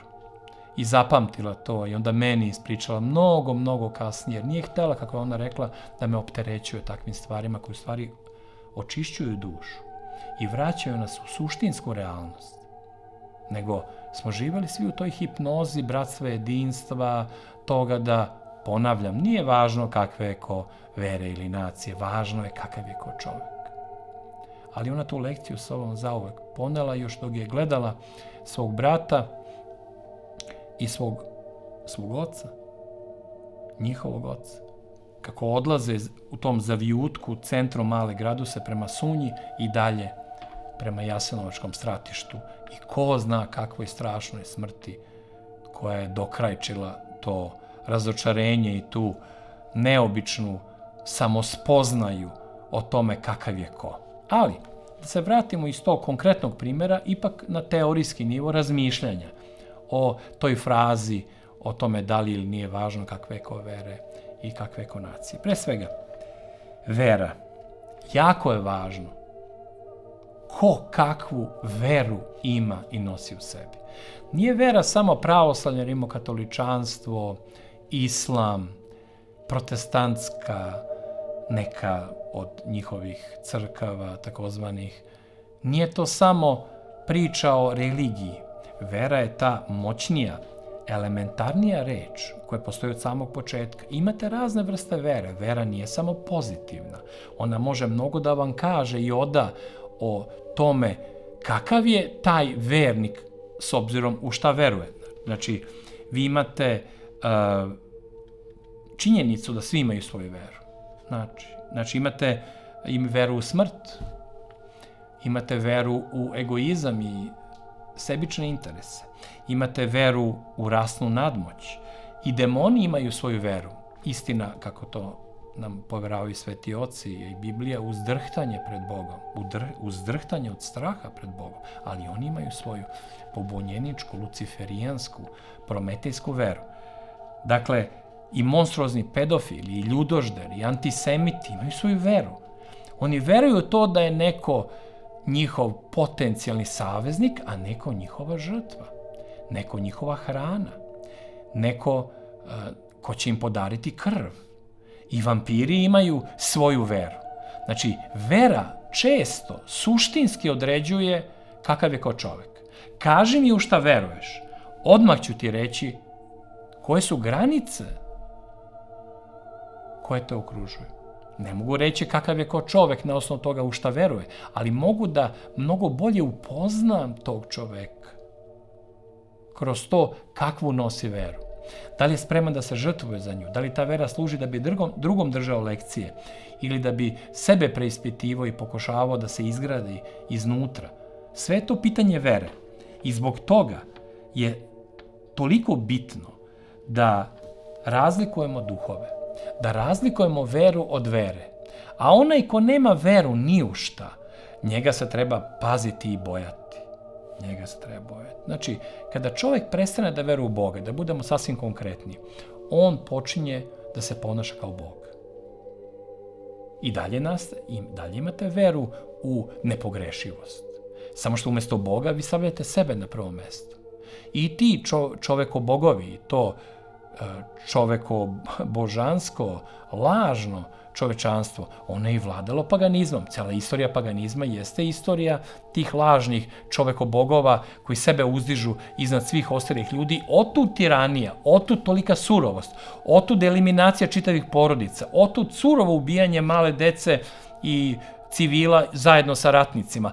Otud čitava ta priča, ona nastaje iz te vere u sebe i svoj princip da se po krvi neprijatelja slavno gazi, a onda se druži, grli i pije zajedno sa svojim saborcima u proslavi svoje hrabrosti. Hrabrosti bez čojstva, hrabrosti bez ljudskosti, bez morala, hrabrosti bez ljubavi prema bližnjem, hrabrosti bez duhovne dimenzije. Znači, vi sa te strane unapred možete da očekujete šta će vas zateći ako naiđete na nekog satanistu tipa hrvatskog neustaše koji će se smejati stradanju male dece u Jasenovcu ako je reč o srpskoj deci. Srpskoj deci. Znate, to su oni koji razgrću leševe dečije i onda kad naiđu na neko dete koje pripada njihovoj naciji, onda puštaju suze. A ostalu decu ne vide. Ne vide. Ponašaju se kao da su u klanici, samo sklanjaju to meso koje im smeta. To je drama čitave priče o veri, posebno kad se vera pretvori u ljudoždersku sebičnost. U neku čudnu hibridnu kombinaciju nastavka tog neopaganističkog surovog sistema, te volje za moć. To je taj ljudožderski nacionalizam 19. u koje su upale svojom greškom i grehom budućih generacija mnoge evropske nacije, za razliku od naše koja je imala tu sreću da u srednjem veku na osnovama vere, na principima krsta časnog i slobode zlatne, zasnuje i svoj odnos prema ratu, i svoj odnos prema naciji, i svoj odnos prema otadžbini, i nebeskoj otadžbini, gde imate Boga Oca, gde ste vi njegova deca i pripadate njemu i vodite računa jedni o drugima, zato što smo svi braća i sestre u Hristu. To je ta ideja i odsustvo te ideje. Tako da sa te strane priča o veri se odmah nadovezuje na priču o naciji. Znači, nacija. Evo uzet ću jedan primer jednog neobičnog mislioca, koji je inače glumac i producent, zove se Miloš Biković, i on je jednom prilikom vrlo ukratko i precizno opisao patriotizam i nacionalizam, dajući značaj i pozitivni okvir i jednom i drugom pojmu koji se često veštački razdvajaju i onda se samo uništava nekakav smisao svega tako što se jedan pojam hvali, drugi se kudi i onda ulazimo u jednu pojmovnu zbrku. Miloš Biković je rekao jasno: patriotizam je ljubav prema zemlji svog rođenja i porekla. I nosite tu ljubav sa sobom. To je vaš patriotizam. Nacionalizam je ljubav prema duhu svog naroda. To je onaj nematerijalni, nekonkretni deo te vezanosti, tog rodoljubavnog odnosa, koji se ovdje definiše kroz ljubav prema duhu svog naroda. Nezavisno od toga kako imate iskustva s nekim konkretnim ljudima koji su vaše komšije ili vaši protivnici ili vaši konkurenti. To je ta čudna priča koja nam kaže da ko voli duh svog naroda, taj može da voli i druge, a onaj ko ne voli duh svog naroda, on ne može da voli nikog. Krajnje jednostavan zaključak iz jedne operativne definicije koje moramo svi da budemo svesni. Ne moramo možda da je pamtimo, ali možemo da je osjećamo i da je naravno proveravamo u svom životu. Znači, ni drugog, ni trećeg, ni četvrtog, nikoga na ovom svetu ne može da voli onaj ko ne voli svoje bližnje. Znači, vi ne možete da imate ljubav prema drugima, koje se često sad natura kao neki politički korektan model. Voleti druge, voleti drugačije, voleti odbačene, voleti one koji nisu kao vi, voleti one koji se nisu rodili po principima običaja i verovanja kojima vi pripadate. Pa okej, naravno, može i to. Pa ljudski je voleti. Ali pre svega morate voleti svoje da biste volili druge. Pa kako da vi volite naciju koja je proširena porodica ili čovečanstvo koje je proširena nacija, ako nemate onu osnovnu ljubav prema svojoj porodici i prema porodici i prijateljima i onima koji vas okružuju i koji čine vaš svet.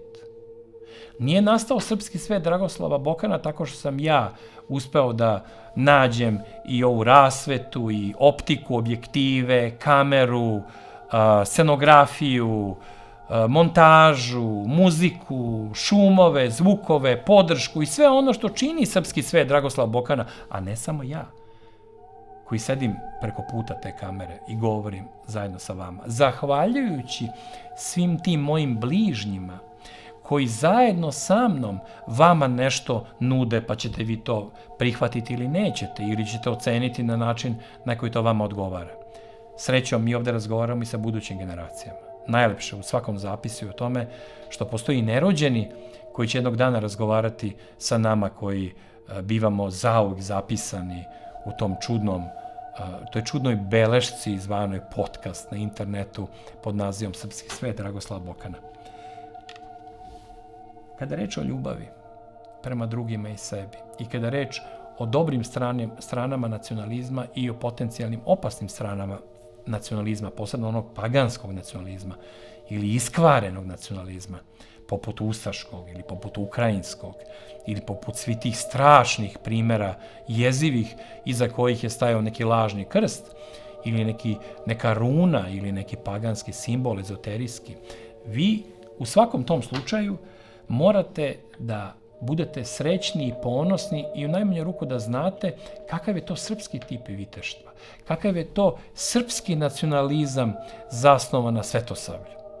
Pa on je onaj spoj o kome je tako zanimljivo pisao Marko Miljanov, govoreći o čojstvu i junaštvu. On je čak stavio u naslov svoje knjige Čojstvo i junaštvo. Čojstvo bez junaštva je kukavičluk, koji glumi ljubav prema ljudima, odricanje od nasilja, odbijanje svađe, a kamoli rata. Često iza svega toga stoji običan, banalni kukavičluk. Boji se neko. Teško je dobiti ranu, pa još dok ne dođe anestezija, ako uopšte ima anestezije, to su strašni trenuci. Znate, kao da idete kod zubara bez anestezije, neku tešku operaciju koja će trajati satima. Tako izgleda realnost rata. Tako izgledaju one slike, strašne slike ranjenika u tim poljskim bolnicama u kojima se pruža prva pomoć, u strašnim bolovima koje trpite zajedno sa svojim borcima, saborcima, zajedno sa onima zbog kojih ratujete i koje branite. Znači, ta vrsta čojstva bez junaštva je kukavičluk, gotovo po pravilu, sa retkim izuzecima nekih neobičnih, smirenih mudraca, nekih isihasta, nekih ljudi posvećenih duhovnosti koji već daleko lebde iznad svog života. A junaštvo bez čojstva je često sadizam, uživanje tuđe nesreći.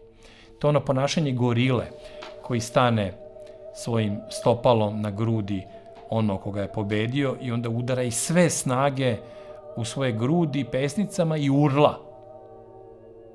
I to ne samo u džungli, nego u sred rata ili u sred života u borbi za uspeh, u kojoj isto postoji taj element džungle i gorile koji pokušava da nadjača protivnika, da bi stao na njega i onda glasno izrazio prezir prema njemu i to da ga je zgazio i da je jači od njega. To je problem sa junaštvom bez čojstva.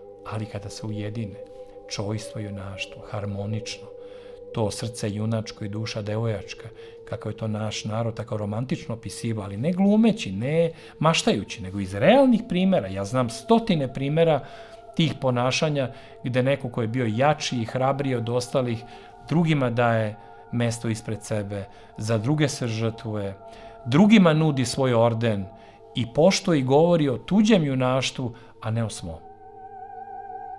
To istinsko, viteško, čojstveno junaštvo, taj zlatni, harmonični, bogotražiteljski spoj između spremnosti da rizikujete za bližnje i istovremeno tog pokušaja da ne zaboravite na Božje zakone i zapovesti ni u najstrašnijim trenucima bitke. Znate, i kad ste vi u centru uragana, postoji jedna tačka u kojoj postoji savršen mir. Postoji potpuna tišina. U centru uragana, dok okolo toga sve vitla u nepodnošljivoj huci i letenju predmeta, olujnim udarima, ali ta tačka je ono što mi moramo da zauzmemo u svom životu. I to je taj model. To je onaj model koji smo mi nasledili od naših kosovskih vitezova, pa smo onda kroz vekove imali kosovske vitezove u raznim oklopima, uniformama, sa raznim simbolima i znakovima, ali je suština bila ista. Njihovo srce je bilo njihova uniforma. Njihova vera, koja je ispunjavala njihovu otadžbinsku naciju. I zato mi postojimo danas. Jer toliko je bilo vekova, prilike i šanse da neko izabere mnogo bolji život za sebe samo ako pređe iz pravoslavlja u rimokatoličanstvo ili samo, pod navodnicima, samo ako pređe u islam. Jer u oba slučaja ste mogli svoju decu da šaljete da postanu značajni oficiri, pripadnici društva, regularni pripadnici društva, veliki veziri, generali austrijske vojske. Znači sve je to moglo uz jednu malu sitnicu koja se zove ugovor sa đavolom, koju potpisujete svojom rukom, odbacujući svoju veru i svoju naciju. Bilo je primjera da su ljudi odbacili veru, a nisu naciju. To je postojalo, ali su neko vreme trajali, ne više od nekoliko generacija i utapali se i verski i nacionalno, često, nažalost, u krvne i smrtne neprijatelje svog sopstvenog naroda. Pa su onda potomci nekih dalekih zajedničkih predaka radili strašne stvari jedni protiv drugih. Imamo primere razne ustaške vođe i vojskovođe koji su bili srpskog roda, nažalost, pa su onda prelaskom u katoličanstvo postajali naši najstrašniji neprijatelji. Priča se i da je Hašim Tači poreklom od srpskog pravoslavnog sveštenika, ali ne mora on da bude, ima ih toliko drugih koji su svoj smisao i borbu i život i cilj u stvari preuzeli u suprotnom smeru od onoga u kome su nekada živeli i vojevali i žrtvovali se njihovi preci. Ne samo što su zakopane ikone, nego je razbijeno u param parčad i sećanje na njih. One čame često u zidovima nekih rimokatoličkih Hrvata, novokomponovanih, i nekih albanskih ili ateističkih Albanaca. Počivaju ikone uzidane kao u Skadar na Bojani. Svedočeći tiho i nevidljivo o tome šta je strašna suština dezerterstva i preveravanja koje se pretvorilo u izdaju, a na kraju i u krvoločni napad na sopstveni rod, jezik i poreklo. Tako da je važno razumeti da ako je nacionalizam proširena porodica, jer nacija zaista jeste proširena porodica, ima iste ciljeve, ima međusobne veze, zajedničko sećanje, znači ta proširena porodica je i naš vaspitač. Ona nam omogućava da naučimo kroz ljubav prema majci i ocu, bratu i sestri, deki, ujaku, baki, prema onima koji su svuda oko nas, pa nakon toga i prema svom detetu, po svom unučetu. To je sve vežba, to su sve lekcije u toj stalnoj školi u kojoj se mi učimo šta je to ljubav prema drugome. I onda kad se izvežbamo u tome, onda možemo tu ljubav prema drugome da preusmerimo i tamo gde ne žive ljudi koji imaju zajedničko poreklo ili isto prezime kao i mi.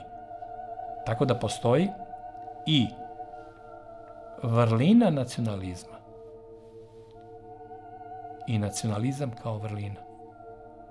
Jer nacionalizam je istorijsko dostignuće, nije postojalo u pećinsko vreme.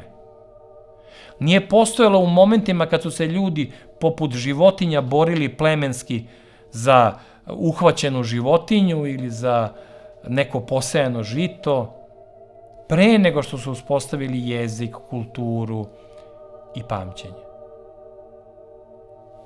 Nacionalizam dolazi mnogo vekova nakon toga i nosi u sebi dva lica. To neopagansko, iskvareno, jezivo, revolucionarno lice, posebno iskovano događajima iz 1789.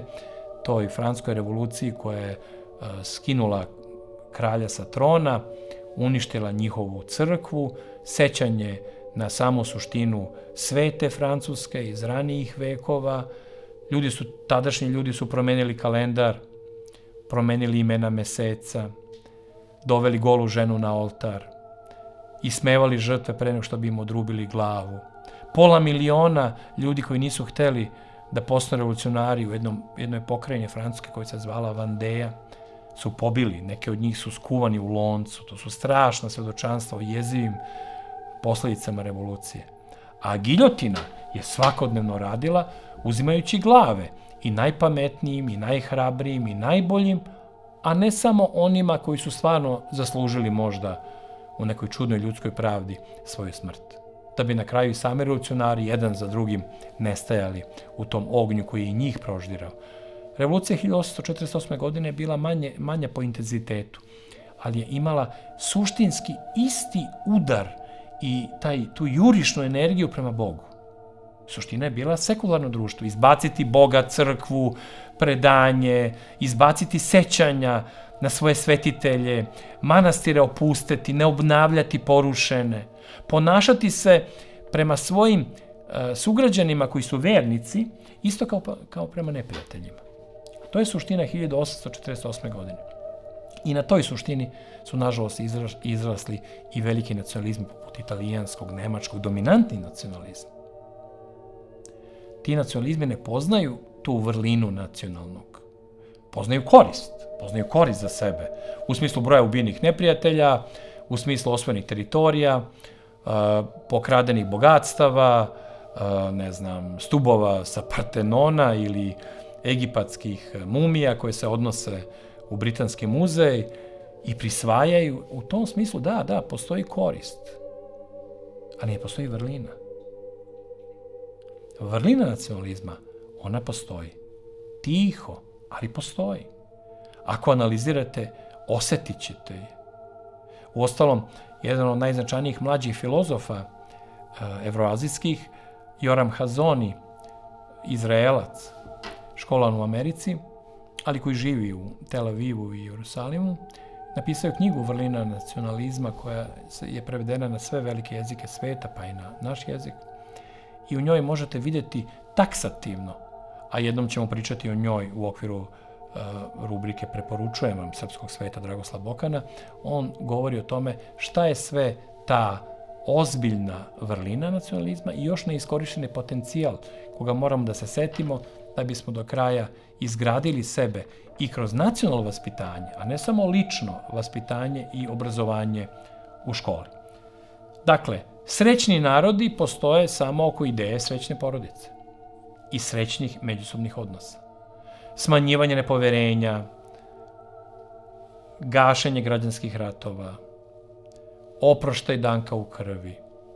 To su sve elementi prilaska ideji srećnog naroda i povratka njene sličnosti sa srećnom porodicom. A prva i najveća srećna porodica je ona bogotražiteljska vizija čovečanstva gde postoji Gospod i mi kao njegova deca i zajedno činimo jednu ogromnu porodicu koja se zove čovečanstvo. Ali čovečanstvo sa Bogom kao Ocem.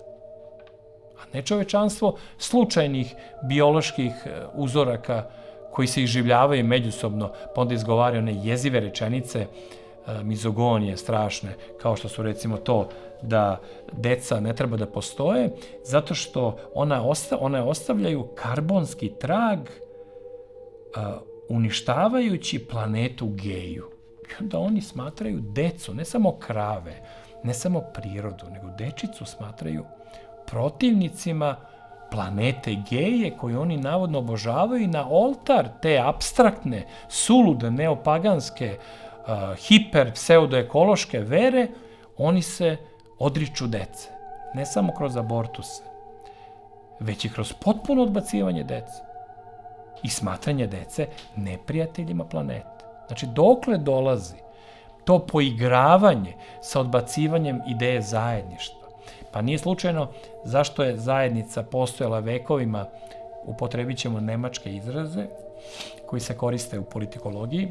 Gemeinschaft je izraz nemački za zajednicu, čvrsto povezanu zajednicu. Onu koja liči na, recimo, ponašanje Čečena međusobno. Imate Gesellschaft, to je društvo. Društvo to je ono što recimo imate u Srbiji, gde imate razne grupe koje mrze jednu drugu, mnogo više nego sve naše regionalne neprijatelje i ove svetske naše dželate. Tako da društvo, kad se pojavi društvo, odjednom slabe veze, naravno da nacionalno osjećanje ili nestaje, ili se pretvara u oruđe protiv suštinskog otadžbinskog nacionalizma koji ne poznaje podele, koji ne uzdiže jedan zavičaj protiv drugog, koji ne odvaja narod od države. Ali to je opet tema za neku drugu priliku, a ovde ja mislim da smo makar malo pokazali da postoji idealan razlog, ali i praktični motivi da razumemo koliko je besmisleno i opasno ako se zaigramo ne razmišljajući o tome kakve je ko vere i nacije, u šta veruje i kakav je njegov doživljaj ljubavi ili odsustva ljubavi prema onima sa kojima živi.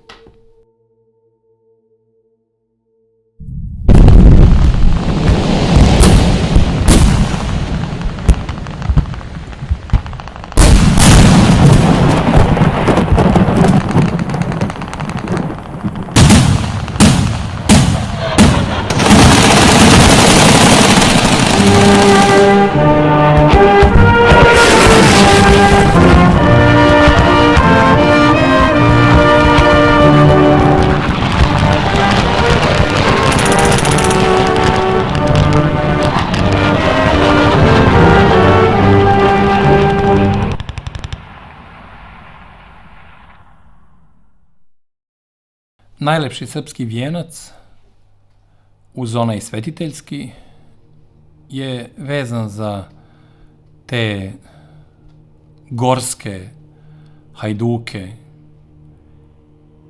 i besmrtne junake naših slavnih bitaka. Sve naše bitke su slavne tamo gde se pokazivalo i životom dokazalo junaštvo. Bez obzira kakav bio onaj politički rezultat. Tako i u ovom slučaju. Imamo jedan primer koga prati možda i najlepša ratna fotografija nekog od učesnika tog našeg nesrećnog, nedovršenog građanskog rata. Ta dečačka slika mladića, još dečaka, nimalo ne odgovara svemu onome što stoji iza te slike. Naime, reč je o jednom od najvećih junaka tog krvavog rata. O čoveku koji je prošao kroz stradanja i doživeo da nakon poraza svoje vojske, a on je pripadao jednoj od te dve gerilske vojske koje su se borile protiv Nemaca u Drugom svetskom ratu, nastavi borbu, verujući da je moguće sačuvati i vratiti onaj poredak, one običaje i onaj način života kakav je postojao sve do 1941. godine i Aprilskog rata. Ta njegova fotografija sa dečački otvorenim očima punim nade, sa tom oficirskom kapom, na kojoj stoji kokarda belih orlova, sa osmehom, onako sićušan, poput nekih od najvećih srpskih Davida, koji su nadmašivali te krupne Golijate, koji su takođe postojali u našoj istoriji. Ti vitki junaci, poput majora Mihajla Ilića ili Voje Tankosića, pripadaju tom stroju kome pripada i naš junak, koga ćemo vaskrsnuti za trenutak i samo za vas. Njegovo ime je Srbobran Medenica. Svi su ga zvali Srpko. Tako da je iza imena Srpko Medenica ostalo to čuvenje najupornijeg borca protiv komunizma u Drugom svetskom ratu. Vlado Šipčić, Božo Bjelica i Srpko Medenica su 3 gerilska junaka tih neobičnih godina kada je oružje utihnulo na svim svetskim frontovima i nastavilo da postoji još samo po srpskim šumama, u kojima su se ti bivši vojnici i oficiri Kraljevske vojske u otadžbini i dalje bavili svojom zakletvom Bogu i kralju, sanjali o povratku onog poretka iz koga su iznikli i kome su pripadali svi njihovi uzori u prethodnim vekovima. Ne želeći da dopuste da bivši austrougarski kaplar i njegove surove, denacionalizovane apatridske jedinice poput robota sa nekim čudnim znakom koji nikada pre toga nije postojao u srpskoj istoriji, likvidiraju njihov otpor. I oni su pokazali neverovatnu hrabrost u tom otporu i pripadaju onoj zaboravljenoj vojsci bez grobova. Ne postoji nijedan grob bilo koga od njih. Jer su njihove kosti bacane u jame, zatrpavane, isto kao što su i njihovi primeri i njihovi životi bili zaboravljeni. Deo našeg duga tim mladićima i hiljadama drugih koji su zajedno sa njima ratovali, verujući u onu zakletvu kakva je postojala pre toga od Karađorđa pa do kraja 44. i 45. i kroz njihovu borbu i u sledećim godinama. Oni su pripadali jednom svetu koji je polako nestajao i koji je zajedno sa njima konačno i nestao sa istorijske scene, ali su oni svojom hrabrošću i primerom bacili seme za nova pokolenja, koje će se stideti stida svojih očeva pred tim vojskama i pred takvim junacima, koji će se stideti tih niskih pobuda, straha od ideološke kazne te antidržave, komunističke, titovističke, jugoslovenske, koja je odbacila kao neprijatelje sve te mladiće koji su davale svoje živote u borbi sa okupatorom, i to kao pripadnici prvog gerilskog pokreta koji je u maju 1941. godine se pojavio, prvi u Evropi, da bi ih njihov narod za koga su poginuli zaboravio.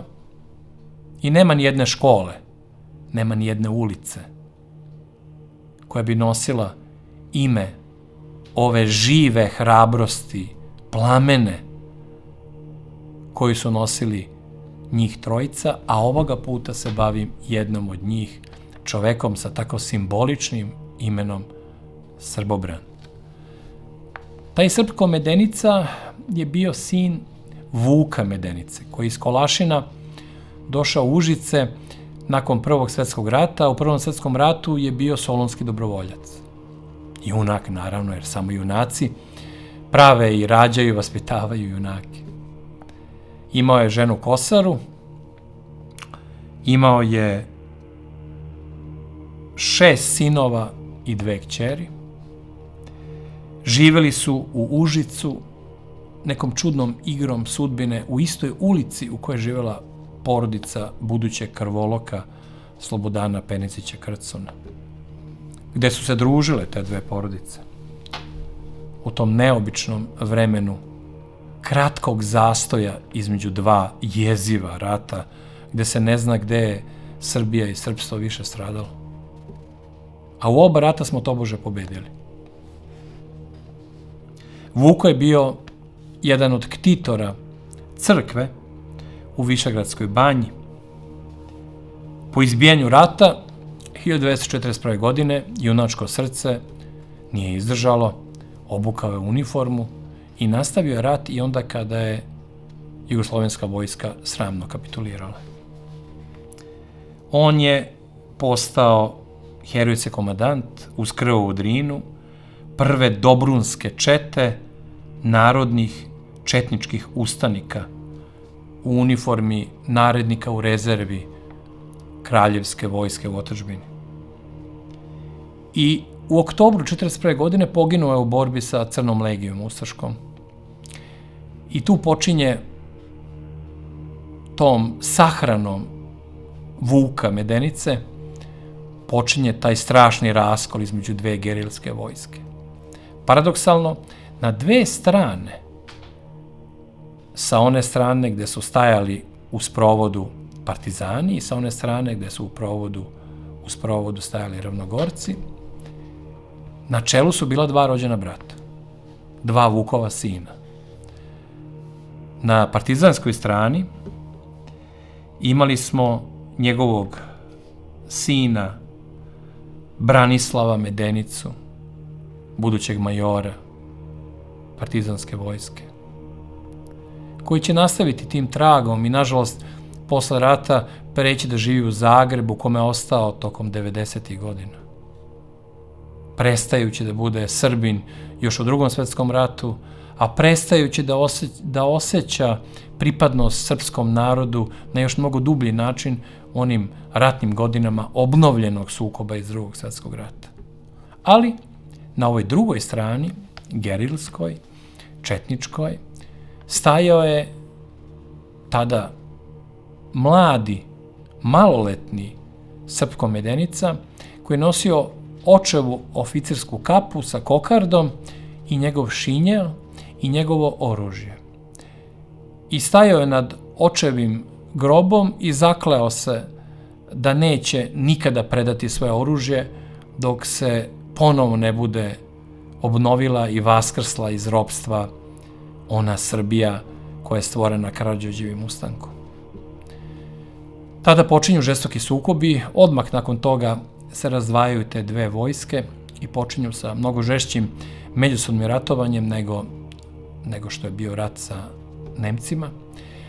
Srpko prelazi u Višegradsku četničku brigadu, čuvenu, kod majora Vasiljevića, i on tamo postaje prvi čovek obaveštajnog dela te brigade i čitav rat on verno čuva zakletvu sve do onog strašnog trenutka kada je 1944. godine pod jezivim pritiscima Churchilla i Engleza tadašnji mladi kralj Petar II naredio svim jedinicama koje su se borile pod njegovom komandom i pod komandom njegovog vojnog ministra i načelnika štaba vojske mornarice Dragoljuba Mihajlovića, da svi pređu među Titove partizane, da se predaju i zajedno sa Titovim partizanima nastave ratovanja, a general Mihajlović je smenjen sa mesta ministra vojnog i na to mesto je predložen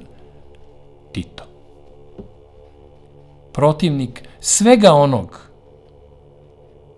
u šta je verovao narod, verujući i u svog kralja, koji će nakon toga naravno i zabraniti povratak u zemlju tom kralju, oduzeti svu imovinu i njegovu, ali i onih ljudi koji su nešto učinili, nešto uradili, bili neko i nešto u tom društvu koje je izraslo iz onih domaćinskih srpskih porodica 19. vekovnih. Nažalost, pod pritiskom, kralj je izvršio izdaju odozgo, izdavši samog sebe, svoj narod i državu koju je predstavljao i monarhističku ideologiju kojim je bio okružen i zbog koga su ginuli ljudi. I u tom trenutku su mnogi borci četnički, kako ih danas nazivamo, izvršili samoubistvo. Nisu mogli da podnesu izdaju onoga zbog koga su ginuli. I zbog koga su bili spremni u svakom trenutku da poginu. Pucali su sebi u grudi, u glavu, mnogo je bilo samoubistva. Jedan od onih koji je ipak preživao tu izdaju i nastavio da se bori, bio je naš Srpko Medenica. Ali, tada on biva izabran da postane, da bude lični pratilac generala Dragoljuba Draže Mihajlovića. Draže Mihajlović je bio ministar vojni u čak 3 izbegličke vlade, Slobodana Jovanovića, Miloša Trifunovića i Božidara Purića. Čovek kome je posvećena naslovna strana Timesa kao ličnosti godine u sred rata i borcu protiv nacističke invazije. Čovek kome su posvećena 2 velika filma tadašnja, jedan hollywoodski koji je dobio ime Četnici, borbena gerila u podnaslovu, koji je prikazivan jedna divna melodrama, pomalo naivna, romantična, koja govori o pukovniku Mihajloviću, komandantu srpskih četnika. Jedan britanski film koji je još manje poznat od toga, koji je pravljen za potrebe savezničke podrške generalu Mihajloviću dok je ta podrška postojala. Ali da se setimo, makar za trenutak, životnog puta generala Dragoljuba Mihajlovića, pa eto neka on bude i neki drugi junak koji dopunjuje srpko podvig, da bismo videli koga je branio i ko je stajao uz njega. Dragoljub Mihajlović je bio pitomac narednik u Balkanskom ratu, odlikovan u onoj ključnoj Kumanovskoj bici iz 1912. godine koja je prethodila oslobođenju Kosova. Nakon toga je bio komandir čete u Cerskoj i Kolubarskoj bici. Odlikovan. Onda je bio jedva živi mučenik sa Krfa posle prelaska albanskih planina. Pa je onda postao poručnik mitraljskog odeljenja, odlikovan za hrabrost u proboju Solunskog fronta. On je, iako ranjen, nastavio da se bori i da puca iz svog mitraljeza i dobio je specijalna, ne samo što je dobio bele orlove s mačevima i engleski ratni krst, jedno visoko odlikovanje zbog svoje hrabrosti, već je opisan kao najhrabriji vojnik čitave divizije koja je bila najhrabrija u svim srpskim armijama u proboju Solunskog fronta. Mihajlović, Dragoljub, odlikovani, načelnik štaba Kraljeve garde, koji se usavršavao u Francuskoj i bio tamo drug na Vojnoj akademiji Saint-Cyr sa Charlesom de Gaulleom, koji će kasnije učiniti sve što može da spasi svog druga sa Vojne akademije Francuske od Titovog prekog suda. Nije uspeo u tome i zbog toga je do smrti bio protivnik i Titovog režima i njegove kvazi države. Posle poraza u Aprilskom ratu, Dragoljub Mihajlović, koji je tad već bio pukovnik i redovni profesor na Vojnoj akademiji, on rešava da pruži otpor i zajedno sa majorom Aleksandrom Mišićem, svojim najboljim prijateljem, sinom legendarnog vojvode Živojina Mišića, on pokreće 11. maja 1941. otpor Nemcima na Ravnoj gori. Ponavljam, to je prvi gerilski ustanak u tada okupiranoj Evropi. Niko drugi, ni u jednom drugom delu okupirane Evrope, od Francuske, preko Belgije, Danske, Švedske, pa do Grčke, ne znam, nije pružio javni oružani otpor toj ogromnoj sili koja je nasrnula ne samo na našu zemlju, nego i na sve druge zemlje u Evropi koje nisu želele da se pokore Trećem rajhu. On je nakon toga organizovao taj ustanak i postao ličnost godine, junak tih filmova i neko ko je dobio izabranog pratioca u vidu jednog junaka koji je ocenjen i kao dovoljno inteligentan, i kao dovoljno hrabar, i kao vešt i sposoban da ga prati. Nažalost, Srpko Medenica nije mogao da ga sačuva od hapšenja i hvatanja, jer su partizani pod komandom Jove Kapičića, koji je bio nakon završetka rata u tim poterama za generalom Mihajlovićem, bio komandant te akcije koje je vodio iz Višegrada, a bio je i tada i ministar unutrašnjih poslova Titove Jugoslavije. On je komandovao akcije, a pripadnici OZNE, odeljenja zaštitu naroda, takozvanog, su bili obučeni u četničke uniforme, pustili bradu i uvežbali sebe, odglumivši četnike koji traže kontakt sa generalom Mihajlovićem da bi se pridružili zajedničkoj borbi protiv komunista, i oni su uspeli tada da otmu generala Mihajlovića, da ga odvedu na suđenje, gde posle nekoliko meseci, nakon što je uhapšen, on je uhvaćen 13. maja 1946. godine i nakon par meseci, 17. jula 1946. je bio streljan. Pre toga jezivo izmučen, izložen strašnoj torturi, a streljan je simbolično i nimalo slučajno na onaj isti dan na koji je pobijena carska porodica Romanov, mnogo godina pre toga, u Rusiji od strane boljševika. Tako da je ta istorijski gledano zajednička krv srpskog generala i ruske carske porodice zajedno potekla tokovima vremena, da se nikad ne razdvoji u našoj zajedničkoj borbi i zajedničkom stradanju. Srpko Medenica je uspeo da se odupre mnogobrojnim, nadmoćnim protivnicima i nije dao da ga uhvate, ali je nastavio borbu. Ta borba nije bilo pasivno bežanje i pokušaj da preživi što duže ili da se domogne granice i pređe preko nje, već je to bila stalna borba. On je verovao u srpski narodni ustanak i to da Srbi neće dozvoliti da komunizam promeni ne samo njihove granice, ideologiju, već da promeni njihovu dušu, da promeni njihove zavete i da napravi od Srba pokorno roblje tom bivšem austrijskom podoficeru. Borio se hrabro, njegova hrabrost je ostala zapamćena. Sa obe strane Drine on je ulazio i prolazio kroz partizanske zasede prerušen, ostavljajući tragove da ih je posetio, izazivajući ih, stalno ratujući sa njih na sve moguće načine, da bi onda nakon toga u srpskim šumama, gledajući u slobodno nebo, jedini slobodni deo srpske otadžbine tada, razmišljao i o prošlosti, i o budućnosti i o tome da se nikada neće predati takvim neprijateljima i da neće izdati svoju zakletvu i svog kralja bez obzira na to što je on njega izdao i sebe. Ta vrsta istrajnosti, junaštva, izdržati 46., 7., 48., 49., 50. i tek na srpsku novu godinu 51. on pada u zasadu, naravno izdali su ga neki od njegovih jataka i on strada, biva ubijen i naravno njegovi posmrtni ostaci nikad nisu nađeni. Postoji verovanje da su oni stavljeni ispod temelja fabrike FAP u Priboju, da se nikada ne bi ponovo pronašli, iako ti koji su to radili ne znaju da će u drugom vaskrsenju mrtvih Srpko Medenica, to je Srbobran Medenica kako je kršten, biti živ i ceo i pripadati onima koji su se borili za stranu na kojoj je i sam Hristos, na kojoj je Sveta Trojica, na kojoj je i Sveti Sava i na kojoj je čitava naša linija tog srpskog vijenca junaka.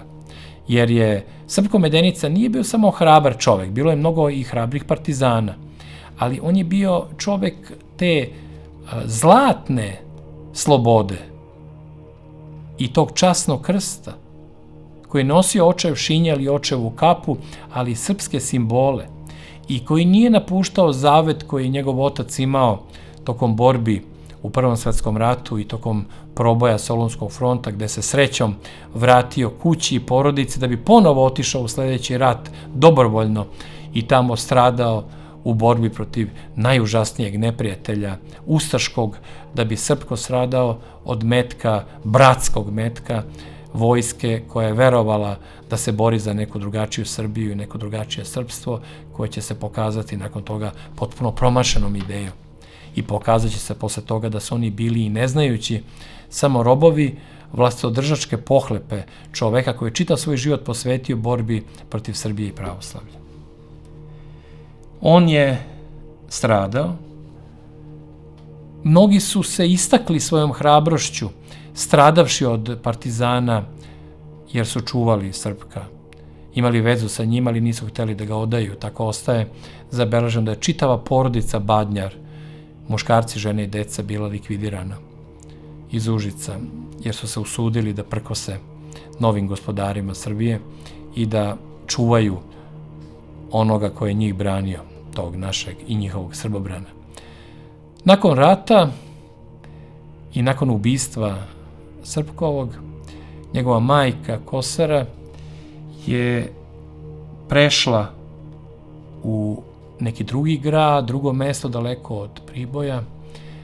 To je bila Inđija, gde i dan danas postoje naslednici, rođaci Srpkovi, koji su bili deo te porodice.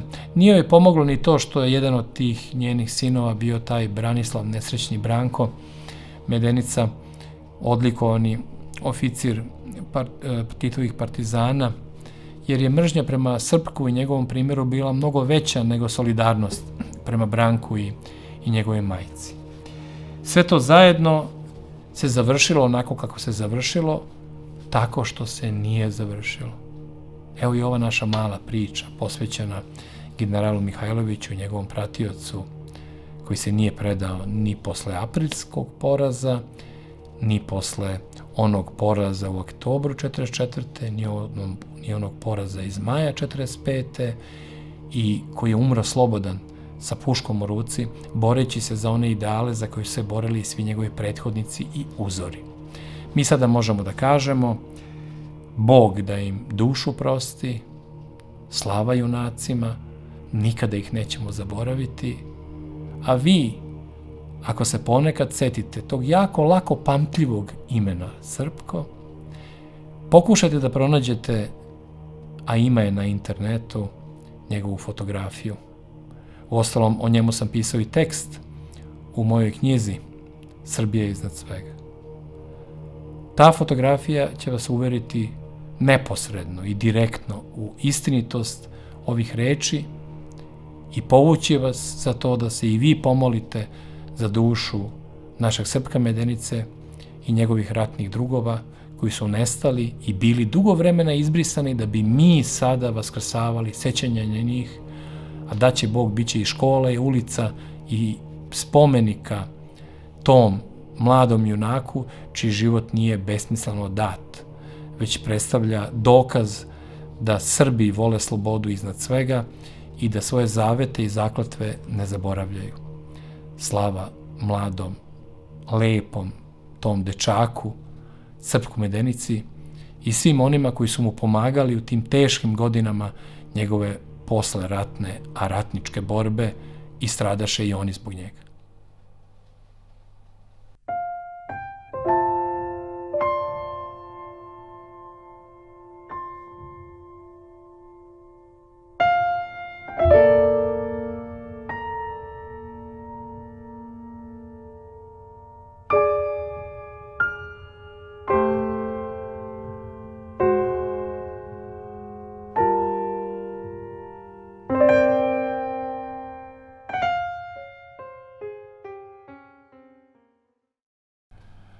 Preporučujem vam jednu od knjiga koje su izvršile najveći, najsnažniji utisak na mene. I to u mojim zrelim godinama.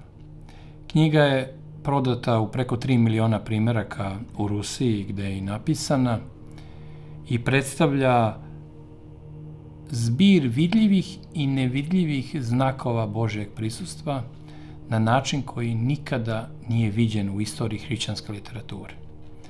Po svom uticaju, ona je ravna Dostojevskom. Napisao ju je jedan ruski monah koji je otvorio svoje srce i dušu i izneo na površinu stvari koje se ne govori ni prijateljima, ponekad verovatno čak ni ispovedniku.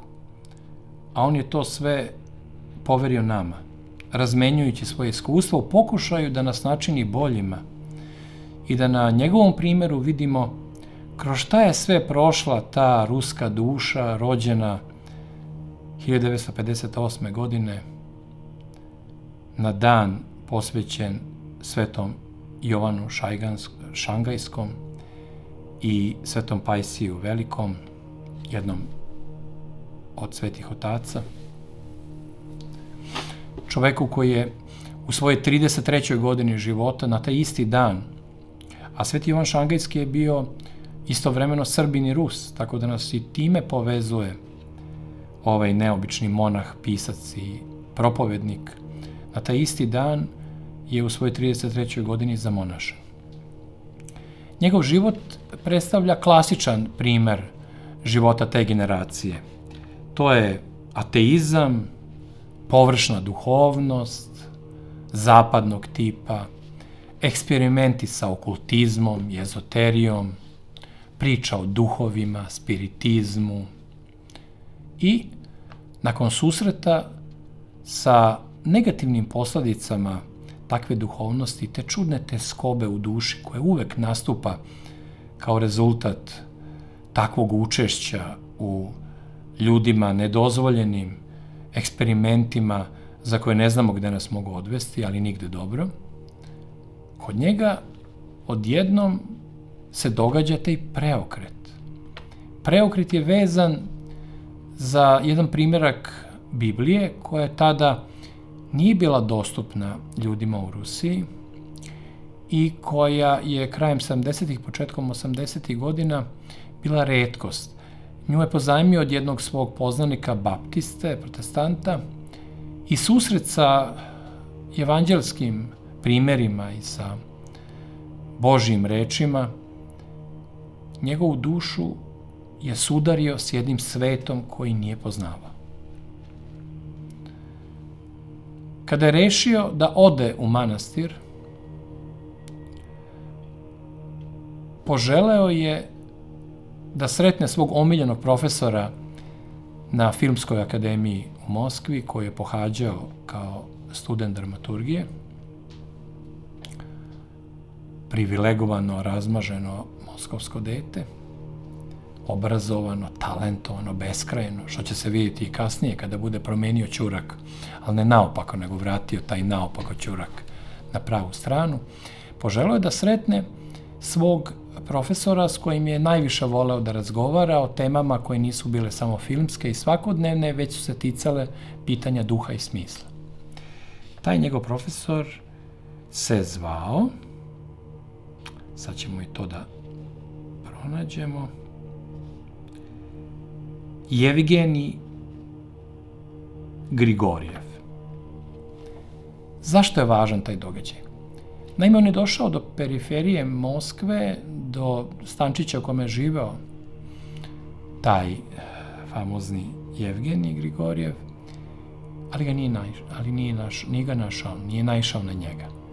I njemu tako važan susret pred polazak na put vozom do jednog od starih drevnih manastira ruskih,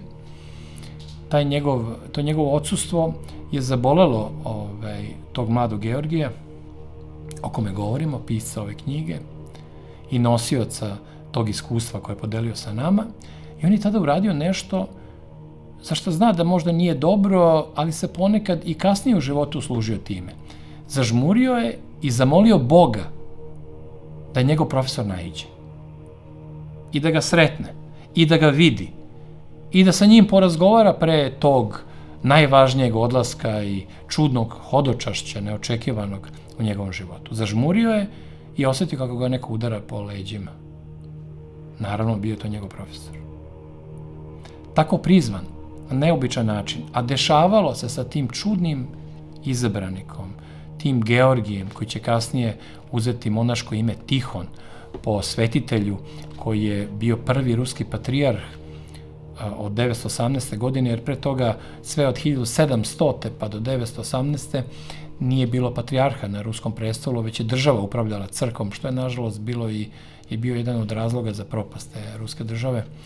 918. su izabrali, tu sred revolucije, izabran je prvi patrijarh Rusije, posle dugog vremena, Tihon Beljavin iz tog Pskovske te oblasti, i on je bio u stvari prvi mučenik koji je bio u otporu novim vlastima i branio vernike u najstrašnijoj eri stradanja od crvenog terora i po njemu je dobio ime i on je postao Tihon i Tihon Ševkunov je ime autora ove knjige o kojoj govorim i za koju se iskreno nadam da će zauzeti mesto u vašoj biblioteci, a uskoro i važno mesto u vašem srcu, samo ako se budete prepustili njenim čarima.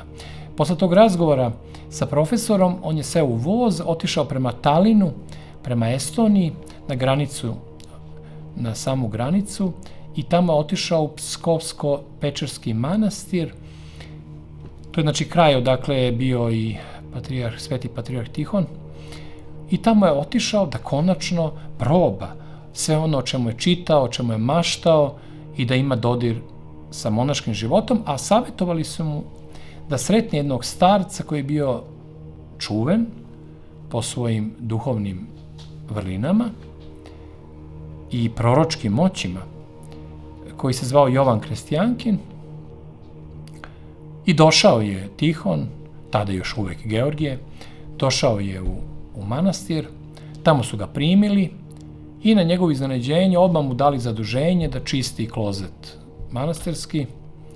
I dok je gacao tamo u tom čudnom smradu i žitkoj masi, on, student dramaturgije na prestižnoj akademiji u Moskvi, odjednom je razmišljao o tome da je sve besmisleno, da je to jedno veliko razočarenje, da to nije baš onako kao što je očekivao i radio do kasno, da bi ga rano izjutra u vreme kada se nikada nije budio, probudio jedan od tih iskušenika, vodeći ga na liturgiju, da je bio 4 sata i da je skoro se onesvestio od umora, shvativši koliko je to mnogo teže i drugačije nego što je mislio. Teže i drugačije za onoga koji je bio još uvek slab, čija je vera bila krhka, tek nastala. Sreo je Jovana Krestijankina i on ga razočarao jer ga je nešto kratko samo video, prošao kraj njega i nije mu posvetio onu pažnju za koju on verovao da će ovaj osetiti, videvši u njegovom srcu veru i njegovu ljubav prema Bogu i potrebu da se preokrene i da se krsti. Tad nije bio još uvek kršten, kao i ogroman broj ljudi u Sovjetskom savezu. I dani su prolazili, on je razmišljao kako će izdržati tih 8 dana koje je sebi namerio da provede tamo i konačno 8. dana ga pustiše da izađe od sve te muke i napora i nespavanja i stajanja i teških poslova i uzdahnu sa olakšanjem kad su se zatvorile manastirske kapije iza njega, da bi nakon nekoliko sekundi posle toga bacio torbu u kojoj je nosio neku hranu koju su mu spremili i potrčao nazad udarajući pesnicama u kapiju. Osetio je neizdrživu želju da se vrati u taj svet koji ga je do pre 5 minuta tako odbijao. Neka čudna, ničim izazvana, neuzročno-posledična vera je ovladala njegovim srcem i od tada do danas ga nije napuštala. Danas je on mitropolit Ruske pravoslavne crkve. Godinama je bio ispovednik Vladimira Vladimiroviča Putina. Vodio je bogosloviju Sretenskog manastira i bio iguman Sretenskog manastira dugo vremena i mnogi za njega kažu da će on biti budući ruski patrijarh nakon odlaska s one strane patrijarha Kirila. Taj pretalentovani, na početku zbunjeni, tragač za smislom, taj još uvek mladić u koga su bile zaljubljene sve najlepše devojke u Moskvi, je zauvek vezao svoj život za oca Jovana Krestijankina, za koga su mnogi govorili, pa recimo i tadašnji patrijarh ruski, govorio za njega da je jedini pravi duhovnik u čitavoj Rusiji. Dodir sa njim je imao čudno dejstvo, ne samo kroz konkretne razgovore, već kroz njegov pogled, već kroz njegov odnos prema životu i veri. Jovan Krestijankin je bio kao mlad oteran u logor. I onda je on govorio jednu rečenicu kao svoje iskustvo iz logora koju valja zapamtiti. Rekao je: ničeg lošeg se ne sećam, samo otvorenog neba i anđela koji poju na nebesima. To je bilo njegovo sećanje. On nije prihvatao zlo. bio je jači od zla. Ne samo da je izdržao da se ne priključi zlu, da se ne slomi pred zlom, nego on nije prihvatao zlo kao silu i kao nadmoć.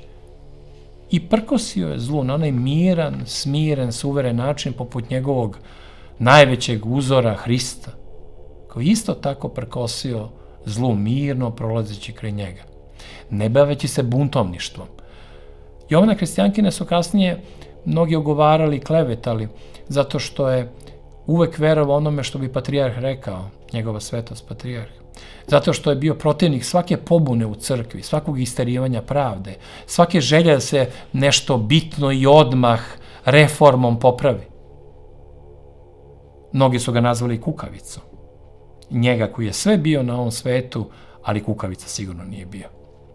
Taj hristoliki Jovan Krstijankin, taj krepki starac, je prepoznao u iskušeniku, a kasnije mladom monahu Tihonu, fantastičan materijal za nešto što će se raskriliti nad sudbinom Rusije i pretvoriti u ovu knjigu. I ne samo ovu knjigu. Mnogo stvari je on napisao, uradio, režirao, dajući svojim talentima duhovni pravac i utičući na ljude. Čitaoci njegove knjige, tih 3 miliona primjeraka te knjige, je čitava armija vernika, od kojih su neki učvrstili veru, a neki stekli veru, delići sa njim njegove uspomene. Jer je njegova knjiga u stvari njegova ispovest, njegova priča o njegovom životu, o tome kroz šta je prolazio, na koji način je dočekan, kako je ta vera očvrsnula, kako se uverio da Bog postoji, ne samo da veruje u njega, nego i da zna da on postoji. I sve one događaje koji su ga poput ovog čudnog kuckanja po ramenu od strane njegovog profesora koga je prizvao molitvom, takođe ubedili da postoje ti čudni sinhroniciteti na nivou čuda.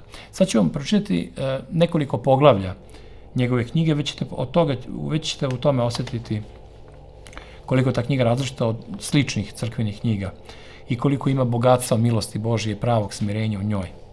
Recimo, poglavlja: Crna pudlica, tašta maršala Žukova, mitropolitova kćerka, isterivanje demona, kako sam prekršio veliki post, mačak, glupi građani, veliki mangup i pravi monah, otac Rafailo i druga.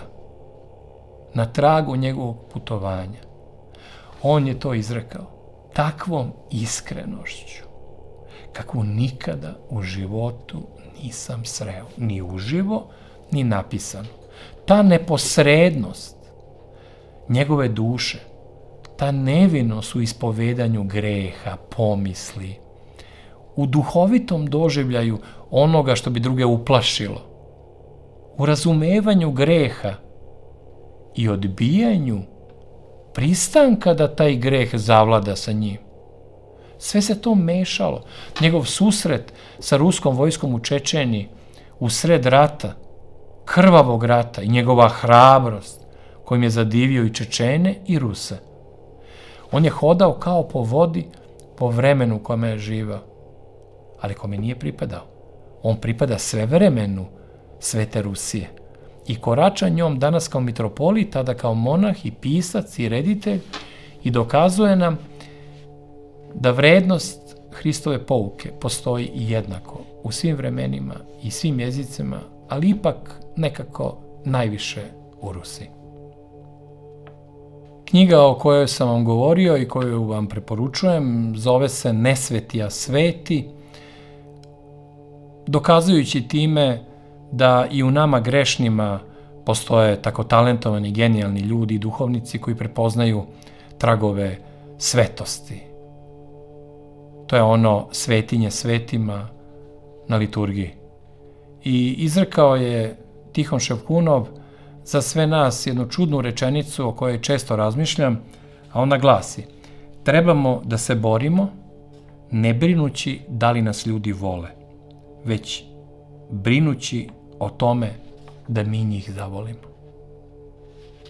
Ta plemenitost ove rečenice najavljuje i tajanstvenu prirodu sledećeg nastavka mog podcasta, jer će srpski svet Dragoslava Bokana po 4. put biti na Veliku subotu uoči Vaskrsa i ta emisija će biti, kako bi to modernim rečnikom rekli, specijal u kome ćemo se drugačije približavati suštini nego u svim prethodnim podcastima.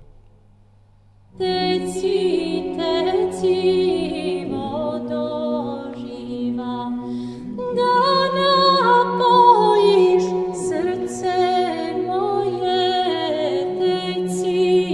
Teci vodo živa, da napojiš srce moje.